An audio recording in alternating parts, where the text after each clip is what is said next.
आज का जो विषय है वह है reforms in criminal law, the भारतीय न्याय संहिता 2023। आपराधिक विधि में सुधार, भारतीय न्याय संहिता 2023 के विशेष संदर्भ में हम लोगों को सबको यह जानकारी है कि भारत सरकार ने संसद में 3 कानूनों के, आपराधिक कानूनों के आमूल चूल सुधार के लिए प्रस्ताव किया है।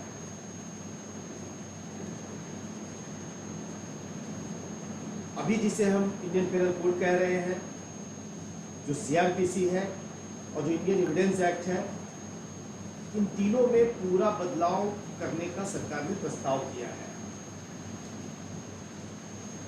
उसके नाम भी बदले हैं, अंदर की नंबरिंग भी बदली है, अंदर का कंटेंट भी बदला है। आज इसी पर चर्चा कर रहे हैं, लेकिन चूंकि समय का अभाव है इसलिए आज केवल भारतीय न्याय संहिता तक ही अपने को सीमित रखेंगे। आपसे मेरा अनुरोध है कि ये ध्यान रखें कि कोई क्लास नहीं है, ये तो हमारे आपके बीच में चर्चा का एक तरीका है। इसलिए आप अपने प्रश्न, आपकी सहमति, अपनी असहमति, आपके जो कमेंट है, निसंकोच, बिना राग द्वेष के आप अपने पास में नोट रखेंगे। आप अपना हाथ भी उठा सकते हैं, डिजिटल रूप से जो हाथ उठाते हैं आप चैट बॉक्स में भी डाल सकते हैं। मुझे बड़ी खुशी होगी इस संबंध में आपके विचार भी मुझे प्राप्त हो।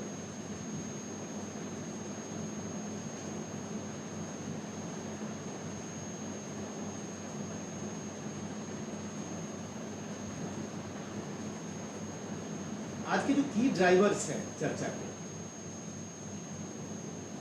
वो है कि क्रिमिनल लॉ का मतलब क्या है हमारे लिए, रिफॉर्म्स क्या होता है, उसके फाउंडेशंस क्या हैं, उसके एप्लीकेशंस क्या हैं, भारतीय न्याय संहिता, इसके बारे में थोड़ा इंट्रोडक्शन करेंगे, क्या चेंजेस हुए हैं, और चेंजेस के साथ साथ कुछ उसकी क्रिटिकल स्टडी भी करेंगे और फिर उसका कंक्लूजन भी देने का कुछ प्रयास करेंगे।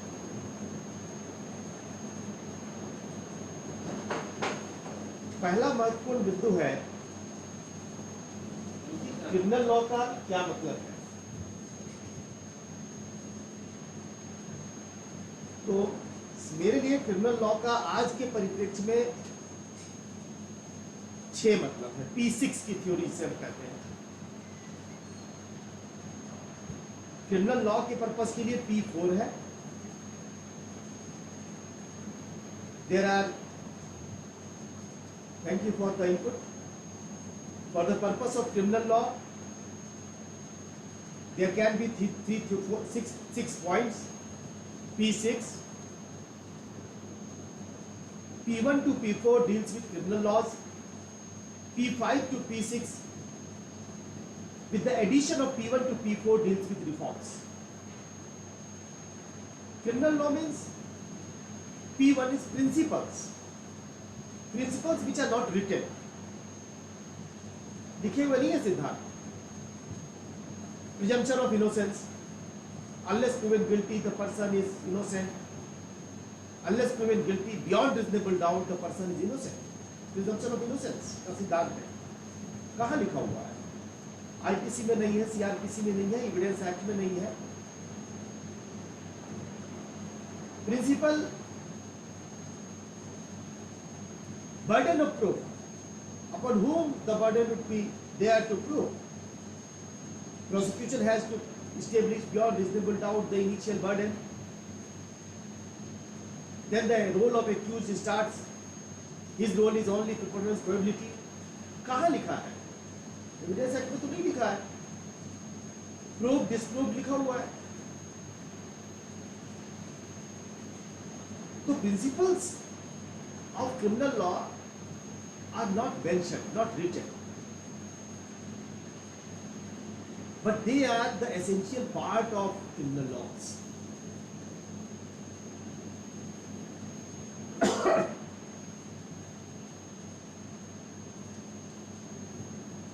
सेकंड है provisions, P2।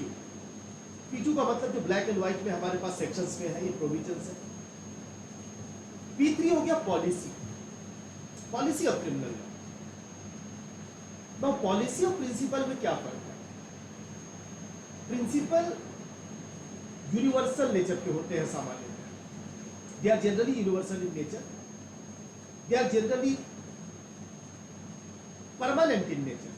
So presumption of innocence, it is a principle for last maybe 100, 200 years, 100, 150 years it is going on. It is applicable in India, applicable in England, applicable in common law jurisdictions. Policy keeps on changing with the jurisdictions. Indian with the government. Take example of law of sedition. The policy of current government is to retain it. वो रखना चाहती है law of sedition को दूसरे form में, नाम बदल दिया है। कांग्रेस से इसकी हम आएंगे, बिल्कुल हटा देंगे, सेडिशन को हटा ही देंगे, बिल्कुल इस तरह के कोई लॉ नहीं रहेगा। So policy keeps on changing.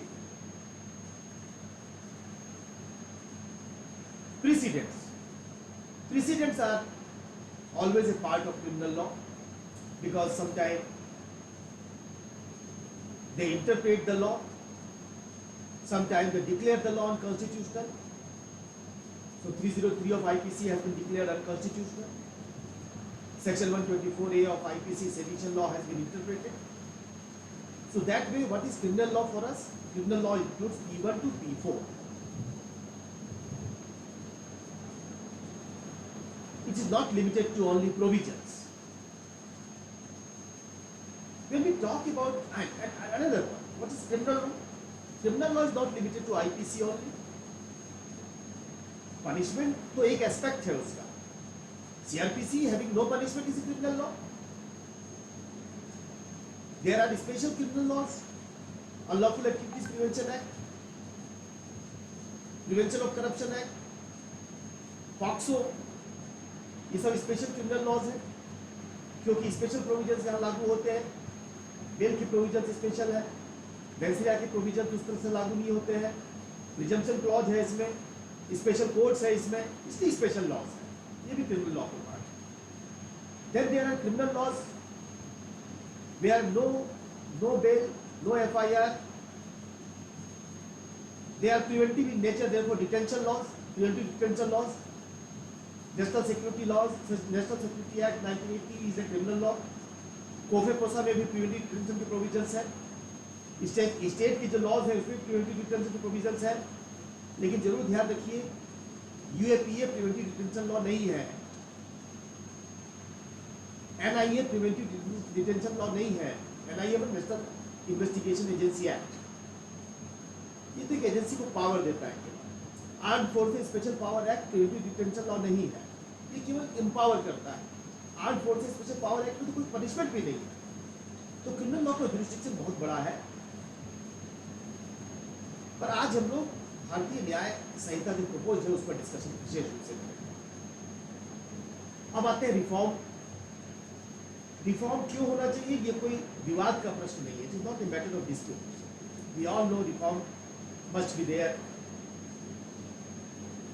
कहते हैं ना कि तुमने चाहा नहीं हालात बदल सकते थे, किसी की आंसू तेरी आंखों से निकल सकते थे, तुम जो बैठे रहे झील के पानी की तरह, दरिया बनते तो बहुत दूर निकल सकते। झील के पानी की तरह जब कोई रहेगा तो खराब हो जाने का खतरा उसका होता है। दरिया की तरह लगातार बहते रहेंगे तो परिवर्तन को अगर एक्सेप्ट करते रहेंगे तो आगे चलते रहेंगे लंबे समय।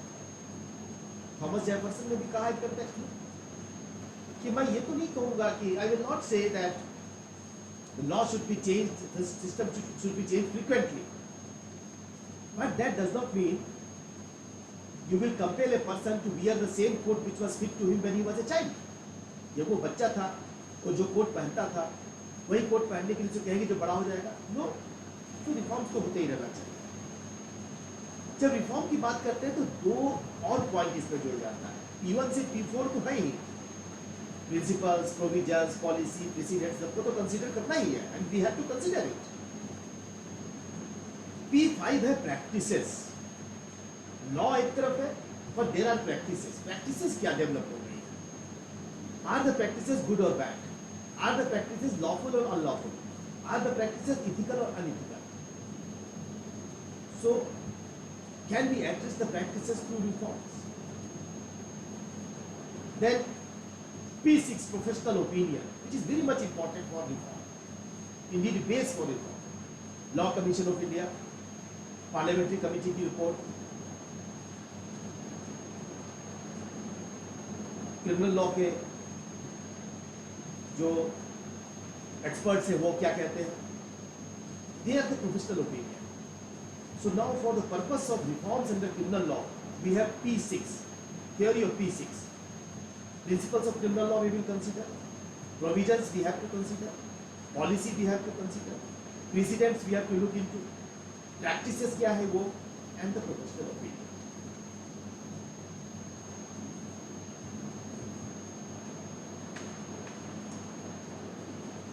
Now some introduction to BNS, भारतीय न्याय संहिता. भारतीय न्याय संहिता अभी जो वर्तमान नाम है, current name is Indian penal code. तो नाम बदल गया है. इंडियन वर्ड के बदले में इंडियन जस्टिस कोड लिखने की बजाय भारतीय न्याय संहिता लिखा है. इसको हम डीकोलोनाइजेशन की शुरुआत भी कह सकते हैं. डीकोलोनाइजेशन का मतलब होता है कि हर वो बात, everything which has some impact, some imprint of colony, that we were a colony. So we try to uproot every such thing. So English language is a sign of colonization. So therefore it seems that the government thought that we cannot do many things. We can do something. To begin with, they started भारतीय न्याय संहिता. There are some objections to it. Some say that भारतीय न्याय संहिता is a type of imposition of Hindi. It is not imposition of Hindi. Is Indian Penal Code an imposition of English? No.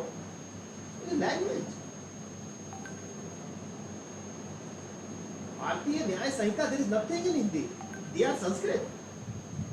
और संस्कृत के बारे में तो हम जानते ही हैं, संस्कृत तो जननी है सभी भाषाओं की. मुझे नहीं लगता कि इसमें कोई बहुत विवाद करने का विषय है कि ये हिंदी का इंपोजिशन है या संस्कृत का इंपोजिशन है. Sanskrit is the mother of almost most of the languages. It is very close to many languages. West Bengal you will find many language, many words in Sanskrit. In South India you will find many words in Sanskrit. तो ये तो मुझे लगता है कि इसमें कोई बहुत रैशनल, इसका जो अप्रोच, रैशनल कोई ओपोजिशन है कि भारतीय न्याय संहिता क्यों रखा है इसका नाम. और इसलिए ये नाम हो सकता है. संसद है, संसद हमारी प्रतिनिधि है, और जरूरी नहीं कि हमारी हर बात से संसद सहमत हो या संसद की हर बात से हम सहमत हो. लेकिन हमने अपने प्रतिनिधि को काम दिया है, तो जब तक वो बहुमत में है हम अपना विरोध तो दर्ज कर सकते हैं, पर अल्टीमेटली उनकी बात को मानना होगा. और मेरे लिए भारतीय न्याय संहिता डीकोलोनाइजेशन की शुरुआत है. इस नाम से बहुत बड़ा परिवर्तन तो नहीं पड़ेगा, पर नाम एक इंडिकेट करता है इंडियननेस को, भारतीयता को. अच्छी बात. जो न्याय शब्द डाला गया है, न्याय का मतलब जो है ये है कि ये पीनल जो वर्ड है, हमें पीनल एक पावर का द्योतक है. हमें दंडित करना है. हम पावरफुल व्यक्ति हैं. ये हमारे अंदर की एक समझिए कि एक दूसरे तरह की एक नेगेटिव वर्ड्स का द्योतक है. मैं इसलिए भी इसको पॉजिटिव समझता हूं. तो न्याय की बात है. अब जो है शासन का उद्देश्य लोगों को दंडित करना नहीं है. शासन का उद्देश्य तो न्याय करना है. देखिए, नाम के परिवर्तन से कोई बहुत चीज परिवर्तित नहीं हो जाती. ठीक है ना. कहते हैं कि आंख का अंधा नाम ले रहे, लेकिन एक शुरुआत होती है. ठीक है. तो इसलिए न्याय जो है हमारा काम, शासन का काम, इन संहिताओं का काम लोगों को दंडित करना भी न्याय देना.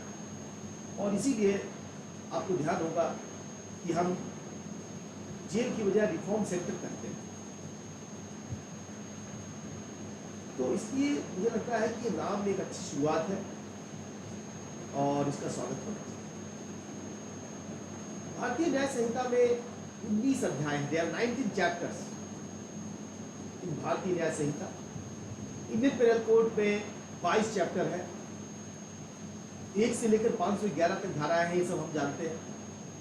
1 to 511, 511 is last section which deals with attempt. भारतीय न्याय संहिता में 356 है, 356 तो ऐसे भी भारत के लिए बड़ा कंट्रोवर्शियल रहा है। 1994-95 के बाद थोड़ा इसका उपयोग कम हो गया है, लेकिन 356 है, याद रखने के लिए अच्छा है। 356 धाराएं हैं, इसलिए आखिरी धारा रिपील से जुड़ी हुई है कि इंडियन पेनल कोड को रिपील करना यह प्रस्ताव है। 356 में से अब तक जो आईपीसी के जो करंट सेक्शन है उसमें प्रपोज्ड है 22 धाराओं को रिपील कर रहे हैं, बिल्कुल हटा दे रहे हैं 22 धाराओं। 175 धाराओं में संशोधन हो रहा है। 175 sections are being amended, 22 are being repealed. हाँ, अपने प्रश्न डाल दीजिए, अगर मौका मिलेगा तो उसी बीच में आंसर देंगे विकेश जी, और नहीं तो बाद में आपसे चर्चा करेंगे। बहुत अच्छी बात है, thank you Vikesh. Inchoate offences, आरंभिक अपराध, जिसमें 3 तरह के आरंभिक अपराध शुरू में माने जाते थे: एबेटमेंट, कंस्पिरेसी, अटेम्प्ट। आईपीसी में एबेटमेंट, कंस्पिरेसी अलग अलग चैप्टर में है। कंस्पिरेसी को फिर बाद में जोड़ा गया 1913 में। तो अब क्या किया है, ये एक ही चैप्टर में डाल दिया है भारतीय न्याय संहिता। The inchoate offences of abatement, conspiracy and attempt, all 3 are now in one chapter, that is chapter 4. अच्छा काम, ठीक है, एक ही चैप्टर में है तो अच्छा है, ऐसा मतलब is good. Offences against women and children, ये चैप्टर 5 अलग से बनाया गया है, ऐसा कोई चैप्टर इस तरह का डायरेक्ट था नहीं। ऑफेंसेस अगेंस्ट वीमेन और चिल्ड्रन पे लॉ अलग अलग है, क्रिमिनल लॉ भी अलग अलग बने हुए हैं, लेकिन आईपीसी में भी एक नया चैप्टर डाल दिया गया है। चैप्टर भी नया है केवल, बाकी उसका कंटेंट तो वही है, जिसमें कि रेप के ऑफेंसेस हैं, महिलाओं से जुड़े हुए जो अपराध है, ये सब अपराध इसमें डाल दिए गए हैं। ऑफेंसेस अगेंस्ट बॉडी में जो अपराध थे उसको यहाँ डाल दिया गया है चैप्टर 5। बच्चों से जुड़े अपराध की जो दूसरी जगह थी उनको यहाँ डाल दिया गया है। सरकार का कहना है कि इससे हम अपनी प्राथमिकता तय करते हैं। चाहे आशय ठीक है, पर ध्यान रखना है कि आशय से कुछ नहीं होता, परिणाम से होता है। आशय तो अच्छा होता है, आशय अच्छा होना भी चाहिए, इसकी शुरुआत अगर है तो अच्छी बात है, पर मुख्य टेस्ट तो ये होगा कि उसको अप्लाई कैसे करते हैं। और जो परिवर्तन हुआ, मैंने आपसे निवेदन किया, I have requested, I have submitted that there are sections which are repealed, there are sections which are amended, chapters have been reduced, name of the code has been completely changed, it is Indianized. Another change is new offences has been incorporated, to name a few. Organized crime, नए जो धारा है, नई section है 109, organized crime has been incorporated under section 109 of BNS. BNS means भारतीय न्याय संहिता, OC लिखा है मैंने, ऑर्गेनाइज्ड क्राइम। मेरे लिए बहुत सरप्राइजिंग है, ऑर्गेनाइज्ड क्राइम तो मकोका में ऑलरेडी है, Maharashtra control of organising crime और ऑर्गेनाइज्ड क्राइम एक्ट ऑलरेडी है। ऑर्गेनाइज्ड क्राइम का डेफिनेशन उसमें है, वो दिल्ली में भी लागू होता है, महाराष्ट्र का लॉ दिल्ली में लागू होता है नोटिफिकेशन के थ्रू।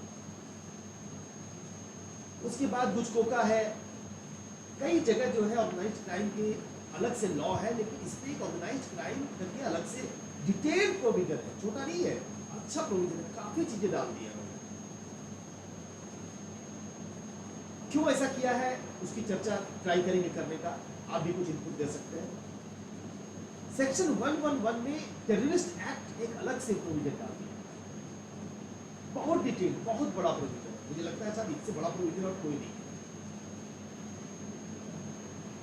टेररिस्ट एक्ट हम सब जानते हैं, unlawful activities prevention act UAPA में 1967 में जो था, 2004 में एमेंड होकर एक काउंटर टेरर लॉ बन गया, 2008 में अमेंड हुआ, 2012 में अमेंडमेंट हुआ, 2019 में अमेंडमेंट हुआ।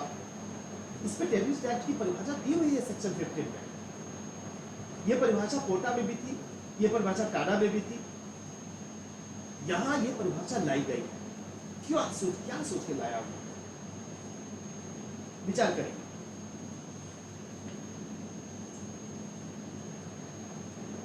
प्रॉमिस टू मैरी, विवाह के लिए प्रॉमिस किया लेकिन विवाह नहीं कर पाए। लड़की ने आरोप लगा दिया, कई मामलों में, कुछ मामलों में रेप के लिए कन्विक्शन हुआ है, इन सब केसेस चीटिंग के लिए कन्विक्शन हुआ है। अच्छी बात है, इस जो एक मतलब डिस्प्यूट था, एक विवाद था कि इसको रेप माना जाए, इसको चीटिंग माना जाए, तो भारतीय न्याय संहिता ने सेक्शन 69 में it has made a separate provision, promise to marry. Drafting जो है प्रॉमिस टू मैरी जो है, इसकी थोड़ी सी मुझे लग रहा है कि ठीक से रीड्राफ्टिंग करनी पड़ेगी, थोड़ी सी।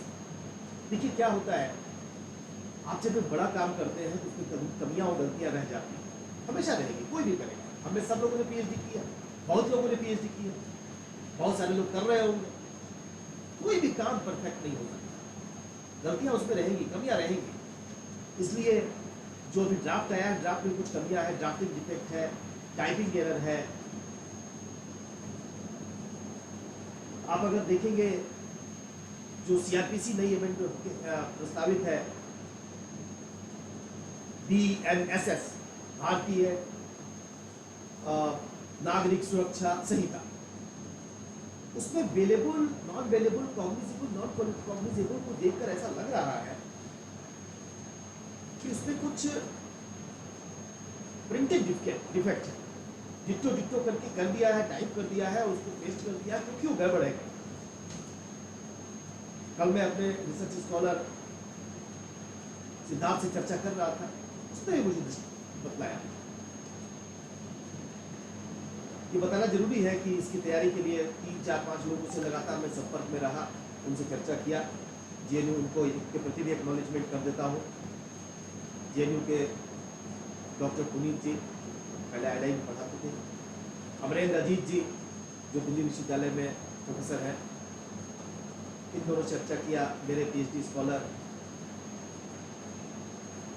अविनाश, इससे भी कुछ चर्चा किया, इनको एक्नॉलेज करता हूँ। तो प्रॉमिस टू मैरी में हम डिस्कस कर रहे थे कि उसकी जो ड्राफ्टिंग है, अगर आप ध्यान से देखेंगे, ड्राफ्टिंग में कुछ डिफेक्ट है, पर ठीक है, अच्छा प्रयास है, बढ़िया है, क्योंकि ये डिस्प्यूट कम से कम विवाद खत्म हो जाएगा। अभी लगभग 8-10 हाईकोर्ट के न्यायाधीशों को मिलने का मौका मिला था एक उद्देश्य के लिए। उनमें से 2-3 ऐसे न्यायाधीश थे जो बार बार ये कह रहे थे कि ये जो प्रॉमिस टू मैरी वाला है, लिविंग इन रिलेशनशिप में रह रहे हैं और उसके 2 साल 3 साल बाद, 1 साल के बाद कोर्ट में चले आए और इनका मुकदमा करके इतनी बड़ी संख्या में आ रहा है, ये इसका कुछ रास्ता निकालना चाहिए। तो एक रास्ता सरकार ने निकाल दिया है, सरकार इसके लिए बधाई की बात है, अच्छी बात है। 10 साल तक का पनिशमेंट किया है, मैक्सिमम पनिशमेंट 10 साल तक है, 69। स्नैचिंग को 302 करके, 302 पुराना नहीं, नया वाला 302, नए वाले 302 में स्नैचिंग एक अलग से ऑफेंस बना दिया गया थेफ्ट के साथ। ठीक है, अच्छी बात है, हरियाणा में पहले से ऑफेंस है। तो ये सामान्य जो है एक इंट्रोडक्शन है जो हमारा भारतीय न्याय संहिता।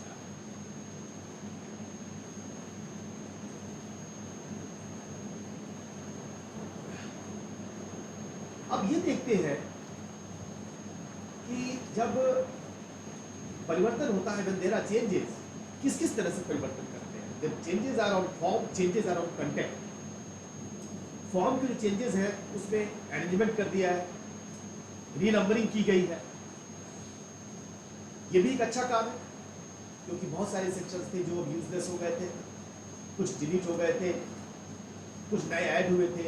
तो फॉर एग्जाम्पल 124 के बाद 124A था, 304 के बाद 304A, 304B आ गया था। इसकी नंबरिंग सब ठीक कर दी है, अब सीक्वेंस पे हो गया है। अरेंजमेंट मैंने बताया भी कि अरेंजमेंट में जो काम किया गया है कि महिलाओं के विरुद्ध अपराध है, ऑफेंसेस अगेंस्ट विमेन, एक जगह डाल दिया गया है। एबेटमेंट, कंस्पिरेसी, अटेम्प्ट एक जगह डाल दिया गया है। कंटेंट में जो विषय वस्तु है इसमें क्या परिवर्तन हुआ है, what is the change in content. So first is judicial recognition. Judicial decisions have been recognised in new Sanhita. Judicial decisions means criminal law provision has been challenged in the Supreme Court, and the Supreme Court has either interpreted the provision in the light of the Constitution or declared it unconstitutional. या तो संविधान के परिप्रेक्ष्य में भारतीय दंड संहिता के प्रावधानों का निर्वचन किया गया है या उनको पूर्ण रूप से असंवैधानिक घोषित कर दिया गया है. जैसे लीजिए section 124A sedition. Kedarnath Singh के जजमेंट में कहा गया कि ये वैलिड तो है, लेकिन वैलिड तभी होगा जबकि ये tendency of violence and disorder इसको भी साथ में रखेगा. तो ये जुडिशियल एक्नॉलेजमेंट है. नई संहिता में केदारनाथ सिंह को एक्सेप्ट नहीं किया गया है. आपको ध्यान होगा कि अभी लॉ कमीशन की रिपोर्ट 279 की रिपोर्ट आई है लॉ कमीशन की 2023 में. उसने केदारनाथ सिंह की जो उसकी रेशियो है, रेशियो क्या है केदारनाथ सिंह का, कि जब तक आप शासन के विरुद्ध कोई बात कहते हैं जो डिसअफेक्शन क्रिएट करता है, कंटेंट क्रिएट करता है या हेट्रेड क्रिएट करता है, अगर आप कोई बात कह रहे हैं तो वो अपने आप में अपराध नहीं होगा जब तक कि उससे टेंडेंसी ऑफ वायलेंस और डिसऑर्डर ना हो. एक्चुअल वायलेंस एक्चुअल डिसऑर्डर नहीं होना चाहिए, टेंडेंसी ऑफ वायलेंस और डिसऑर्डर होना चाहिए. ये केदारनाथ सिंह का जजमेंट है 1962 का. This is judgment of 1962 Kedarnath Singh versus state of Bihar, where Kedarnath Singh was punished. He was given 1 year punishment. Trial court, high court, supreme court तीनों जगह से this was the first probably case where supreme court punished under 124A. Kedarnath Singh का जो ratio है, this has been incorporated by the law commission of India. ILI has also published the book as, जो मेरा introduction करा रहे थे महानुभाव, उन्होंने भी चर्चा की कि वो पुस्तक जो आईएलआई से निकाली है हमने और प्रोफेसर मनोज कुमार सिन्हा से हमारे डायरेक्टर साहब ने, जिन्होंने शायद कल आपके यहाँ व्याख्यान दिया था, उसमें हम लोगों ने ही कहा था कि केदारनाथ सिंह को एक्सप्रेसली इनकॉर्पोरेट करना चाहिए, मेंसरिया को भी एक्सप्रेसली इनकॉर्पोरेट करना चाहिए. लॉ कमीशन ने हमारे रिकमेंडेशन में से केदारनाथ सिंह का तो एक्सप्रेसली रिकॉग्नाइज कर लिया, लेकिन मेंसरिया को रिकॉग्नाइज नहीं किया. मैंने लॉ कमीशन के मेंबर से वहां रिक्वेस्ट किया था कि आप उसको इनकॉर्पोरेट करिए, पर वो तैयार नहीं हुए. खुशी की बात यह है कि 124A को हटाने के बाद जो 150 नया सेक्शन आ रहा है प्रस्तावित है, उसमें से सेडिशन नाम तो हटा दिया गया है, पर राज्य के विरुद्ध जो अपराध सेडिशन है वो तो बरकरार है. इसलिए सेडिशन का नाम हटा है, उसकी स्पिरिट बरकरार है. वो कह दिया गया है कि राज्य की संप्रभुता और उसकी जो क्षेत्राधिकार है, उसका जो टेरिटरी है, उसको लेकर अगर आप कोई ऐसी बात कहते हैं, उसको चुनौती देते हैं तो अपराध होगा. That is nothing but sedition law. What is sedition? Challenging the sovereignty of state is sedition. Subversive speech against state is sedition. Sedition नाम हटा दिया गया है. ये भी डीकोलोनाइजेशन का एक उदाहरण है. This another example of decolonisation. That sedition word को हमने हटा दिया, हमने अपने दृष्टि से उसको रख दिया. देश की संप्रभुता, एकता को चुनौती देंगे. सरकार की आलोचना करते हैं तो कोई बात नहीं, सरकार की आलोचना होनी चाहिए, जरूर होनी चाहिए. ब्रिटिश शासन थोड़ी है, अब तो डेमोक्रेसी है. सरकार की आलोचना नहीं करेंगे तो क्या करेंगे? लेकिन सरकार की आलोचना की आड़ में आप देश को टुकड़े टुकड़े करने की बात कहने लगेंगे. भारत तेरे टुकड़े होंगे इंशाअल्लाह, इंशाअल्लाह. ये नहीं चलेगा, ये नहीं चल सकता. आप जो है कह देंगे कश्मीर को दूसरे को दे देना चाहिए. आप कह देंगे कि जो है आतंकवाद को मैं समर्थन करता हूँ. ये सब चीजें नहीं चलेगी. इसलिए तो अपना ये अपराध है और सारे विश्व में अपराध है और भारत में भी रहेंगे ही रहेंगे. मैं आपसे ये निवेदन कर रहा था कि अच्छी बात ये है जो नया सेक्शन 150 आया है सेडिशन लॉ, सेडिशन को लेकर, इसका नाम बदल दिया है उन्होंने. उसमें उन्होंने मेंसरिया के एलिमेंट को स्वीकार कर लिया। ये अच्छी बात है, बहुत अच्छा है, ये हमारी रिकमेंडेशन भी। और आश्चर्य की बात यह है कि उन्होंने केदारनाथ सिंह के जो डिक्टम है, जो उसका जो रेशियो है, उसको नहीं स्वीकार किया है। टेंडेंसी ऑफ वायलेंस और डिसऑर्डर जो वर्ड है उसमें नहीं डाला है। अब एक विधिक प्रश्न यहाँ खड़ा होता है जो आप लोगों को दे रहा हूं कि नए सेक्शन के आने से क्या केदारनाथ सिंह का जो इंटरप्रिटेशन है वो डाइल्यूट हो जाता है? अगर इस पर चर्चा का मौका मिला तो हम लोग करेंगे। हमारे पास समय शायद 12 बजे तक का है, अगर कम का हो तो मुझे बता दीजिएगा, तो 11:30 बजे से मैं चर्चा शुरू करूँ कि क्या केदारनाथ सिंह का जो रेशियो है वो अब अभी भी है कि खत्म हो गया। इवन 150 जो सेक्शन है उसमें केदारनाथ सिंह के जो टेंडेंसी ऑफ वायलेंस और डिसऑर्डर है उसको नहीं डाला। मेरा ये समझना है कि अगर फर्दर रिफॉर्म करना हो, और करना ही पड़ेगा, अभी पार्लियामेंट्री स्टैंडिंग कमेटी के पास गया हुआ है मामला। आप सबों से भी अनुरोध करूंगा कि अपनी आप ही पार्लियामेंट्री स्टैंडिंग कमेटी को लिखिए, आपकी जो आपके समझ में आता है। पर मेरा ये समझना है कि 124A में केदारनाथ सिंह के जो है उसके जो शब्द है टेंडेंसी ऑफ वायलेंस और डिसऑर्डर, इसको डाल देना चाहिए। तो हम चर्चा कर रहे थे constitutionalization of provisions, criminal law provisions. 303 of IPC हम सब जानते हैं। बीटू सिंह के केस में इसको असंवैधानिक घोषित किया गया था। बीटू Singh declared section 303 as unconstitutional.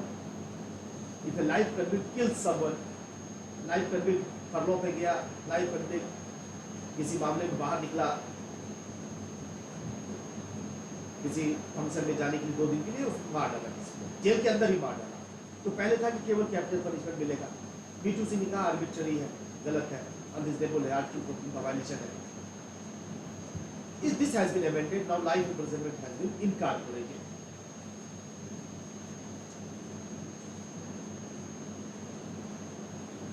Then 304 capital A,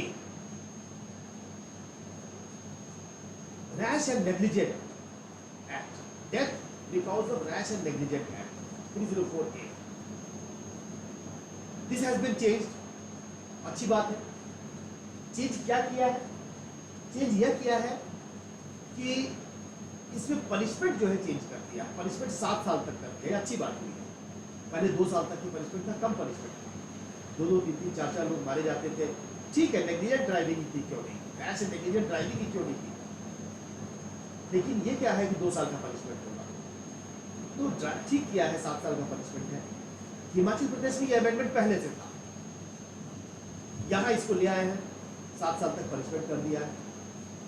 पर एक बात ध्यान रखने की है कि 304A में केवल फाइन भी पनिशमेंट है नहीं। 304A में केवल फाइन भी पनिशमेंट है। There are certain provisions where mere fine is punishment. You will be surprised to know 124A sedition law में केवल फाइन भी पनिशमेंट है। यहाँ तक कि 304 जो है culpable homicide not amounting to murder, इसमें भी केवल फाइन पनिशमेंट हो सकता है। उसी तरह 304A में केवल फाइन भी पनिशमेंट है कि अगर जज चाहे तो कन्विक्शन करने के बाद केवल फाइन कर सकता है उसको छोड़ सकता है। 304A में अब केवल फाइन पनिशमेंट नहीं रहेगा आने वाले समय में। अब जो है पनिशमेंट, कॉर्पोरल पनिशमेंट कुछ न कुछ प्राप्त होगा, ये एक चेंज हुआ है। सो पनिशमेंट जो है बढ़ गया है 304A में। 124A में भी पनिशमेंट की चर्चा कर देता हूँ। 124A में पनिशमेंट की जो कैटेगरी थी, एक तो सबसे मिनिमम कैटेगरी थी पनिशमेंट की, वो थी फाइन। दूसरी कैटेगरी थी 3 साल तक, और तीसरी कैटेगरी थी लाइफ इम्प्रिजनमेंट। तो बात ये थी कि अगर आपको किसी को दंड देना है, किसी को कन्विक्शन के बाद आपको मन करता है कि 3 साल का पनिशमेंट से जस्टिस नहीं हो पाएगी, 5 साल चाहिए पनिशमेंट, तो आप 5 साल नहीं दे सकते थे पहले, अभी जो करंट जो आईपीसी है, क्योंकि 3 साल है फिर लाइफ इम्प्रिजनमेंट है। तो नए जो संहिता है, new document, it has proposed 7 year and then life imprisonment. ये थोड़ा सा आप कह सकते हैं कि थोड़ा सा discretion of the court increase कर गई है, लेकिन फाइन हटा दिया है तो डिस्क्रिशन रिड्यूस कर गई है। तो ऐसे मामलों में जो कि लेस सीरियस मामले थे, कन्विक्शन करके आपको लगता है कि अरे किसी लड़के ने कुछ ऐसी बात कह दी है, तो चलो इसको फाइन करके छोड़ दो, आप कर सकते थे, जजेस कर सकते थे, लेकिन आप वो नहीं कर सकते। ये जरूर है कि चूंकि पनिशमेंट आप कम जरूर दे सकते हैं। 304A पे आ गए। 304A में जो रैश एंड नेग्लिजेंट एक्ट में एक और परिवर्तन हुआ है। चूंकि पनिशमेंट बढ़ा दिया गया है, इसलिए ये अब कॉग्निजेबल और नॉन बेलेबल हो गया है। पहले ये बेलेबल था, आप गाड़ी से जा रहे हैं, धक्का लग गया, बच्चे की डेथ हो गई, बेलेबल ऑफेंस है, थाने से बेल मिलने का आपको राइट है। अब वो बात खत्म हो गई। गाड़ी चलाने वाले होशियार हो जाए, अब जो है ये नॉन बेलेबल है और कॉग्निजेबल है, तो पुलिस की पावर बढ़ गई, FIR दर्ज होगी, इन्वेस्टिगेशन बिना मजिस्ट्रेट के होगा, पुलिस की पावर 304A में बढ़ गई। पावर बढ़ गई तो अच्छी बात है, दुरुपयोग की भी पावर बढ़ गई, चेक करने की जरूरत नहीं। पर 304A में मैं 304A को वापस आऊंगा, पहले और 2-3 की चर्चा कर लेता हूं। एक बहुत जरूरी चीज है जो छूट गई। 376, बल्कि मैं आपसे ही क्वेश्चन करता हूं कि क्या 304A में अगर आपने नया संहिता देखा हो, और चाहे तो आजकल तो टेक्नोलॉजी है, आप भारतीय न्याय संहिता आप डाउनलोड कर लीजिए और देखिए कहाँ पर है भारतीय negligent driving, rash and negligent driving कहाँ है, और देख करके बताइए कि क्या कुछ परिवर्तन रह गया है इसमें जो करना चाहिए था। जो मतलब जो प्रपोज डॉक्यूमेंट है, या सरकार जब फाइनली इसको प्रेजेंट करे तो उसको करना चाहिए, सोच के बताइएगा। आप लिख भी सकते हैं, बता भी सकते हैं। मैं तो 375 पे, नॉट 376, 375 375 में भी एक चेंज किया है। वह चेंज आया है इंडिपेंडेंट थॉट के जजमेंट से। इंडिपेंडेंट थॉट के जजमेंट में सुप्रीम कोर्ट ने कह दिया कि 15 years, less than 15 years, if two persons, that is male and female, are married, and if they are less than 15 years, then only it will amount to marital rape. Now independent thought says that no, not 15 years, it is up to 18 years. So Supreme Court has amended the provision from 15 to 18. This Sanhita has acknowledged this also and made it 18 years. So marital rape 18 years से नीचे जो होगा वो marital rape will be marital rape. ये हो गया 18 years तक। Independent thought के जजमेंट को जो है इन्होंने इसको इंटरप्रेट कर लिया। Section 377 homosexual relationship, it has been partially declared unconstitutional in Joseph Chine case. So homosexual relationship, if it is consensual, if it is in private place, if it is among adults, it is no more an offense under section 377. But it is still an offense if it is without consent, if it is in public place, not with consent, if it is not with an adult but with a children, it is still an offense. Very surprisingly, 377 offense has been, I cannot find the 377 offense. 370 के अपराध को हटा ही दिया गया। अब 370 के अपराध को हटाने से जो दिक्कत हुई है वो ये हुई है कि यदि एक जो व्यक्ति है वो किसी दूसरे व्यक्ति के साथ जबरदस्ती शारीरिक संबंध की स्थापना करता है तो कहाँ दंडित होगा, ये पॉइंट है। मुझे लग रहा है कि संहिता में शायद मिस कर गया है और पार्लियामेंट्री स्टैंडिंग कमेटी इसको नोट में लेगी और इसको वापस उसको इस संशोधन को वापस लेगा। एक और पॉइंट ध्यान रखना है, आपको ध्यान होगा राइट टू प्राइवेट डिफेंस आप देखते हैं जब उसमें जो वर्तमान सेक्शन 100 है, सेक्शन 100 में जो 4th क्लॉज है, 4th क्लॉज सेज कि you have the right to private defence to the level of killing the assailant, killing the attacker, killing the offender, if it is for unnatural lust, gratifying unnatural lust. अब point ये है कि 377 का offence नहीं रहेगा तो gratifying unnatural lust जो है, ये जो चौथा क्लॉज है, क्या ये रिडंडेंट नहीं हो जाएगा? मुझे तो लग रहा है कि रिडंडेंट हो जाएगा। और खतरा ये नहीं कि रिडंडेंट हो जाएगा, खतरा खतरा ये है कि ऐसे लोग जो ऑफेंस करेंगे, 377 का ऑफेंस नहीं हो रहा अभी, और प्राइवेट डिफेंस भी आप नहीं ले सकते, क्योंकि प्राइवेट डिफेंस तो केवल एक ऑफेंस के अगेंस्ट में है, और वो ऑफेंस जो पर्टिकुलरली बताए गए हैं किस कैटेगरी में आते हैं। जैसे अभी है कि ऑफेंसेस अगेंस्ट ह्यूमन बॉडी होना चाहिए, 377 अभी ऑफेंसेस अगेंस्ट ह्यूमन बॉडी में। अगर आप उस ऑफेंस को रखेंगे ही नहीं, तो कहीं और अगर ऑफेंस होगा भी, मान लीजिए किसी और जगह ऑफेंस है भी, तो प्राइवेट डिफेंस के लिए तो जरूरी है कि वहाँ ऑफेंस होना चाहिए। जैसे अभी है offences against human body, offences against property, कुछ लिमिटेड ऑफेंस, इसके अलावा किसी और में प्राइवेट डिफेंस का अधिकार नहीं मिलता है। ऑफेंस और भी है, ऑफेंसेस अगेंस्ट मैरिज भी है, ऑफेंसेस अगेंस्ट रिलीजन भी है, ऑफेंसेस अगेंस्ट स्टेट भी है। You can not ever right to private defence in those offences. तो ये एक बड़ा खतरा है जिसकी तरफ हम सबको मिलकर सरकार का ध्यान आकृष्ट कराना चाहिए। 497, section 497, adultery provision has been declared unconstitutional in Josephshire. अच्छा, sorry, very sorry. 377 was declared partially unconstitutional, not in Josephshire, but in Navtej Singh Johar. Navtej Singh Johar, 377 was partially declared unconstitutional in Navtej Singh Johar case, not in Josephshire. 497 was declared completely unconstitutional in Josephshire. So I hope you will pardon me for this mistake. 497 अब offence नहीं रहा, civil ground तो है ही, भारत सरकार ने जो प्रस्ताव किया है उसमें इसको हटा दिया है, ठीक है, कोई बात नहीं। अब हम आते हैं, देखते हैं कि जो इंटेलेक्चुअल प्रेशर है इंडियन पेनल कोड के लेकर, जो पिछले कई सालों से हम सुनते आ रहे हैं, 30-40 सालों से, 25 सालों से तो मैं ही कह सकता हूँ, मैं सुन रहा हूँ।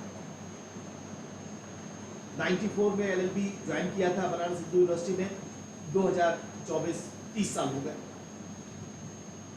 प्रोवोकेशन को लेकर बहुत चर्चा हो रही है, खास करके जो फेमिनिस्ट, लर्नेड फेमिनिस्ट जो जूरिस्ट है, स्कॉलर्स है, दे ऑफन से कि प्रोवोकेशन का जो लॉ है वो इस तरह से बना है कि डिस्क्रिमिनेटरी है।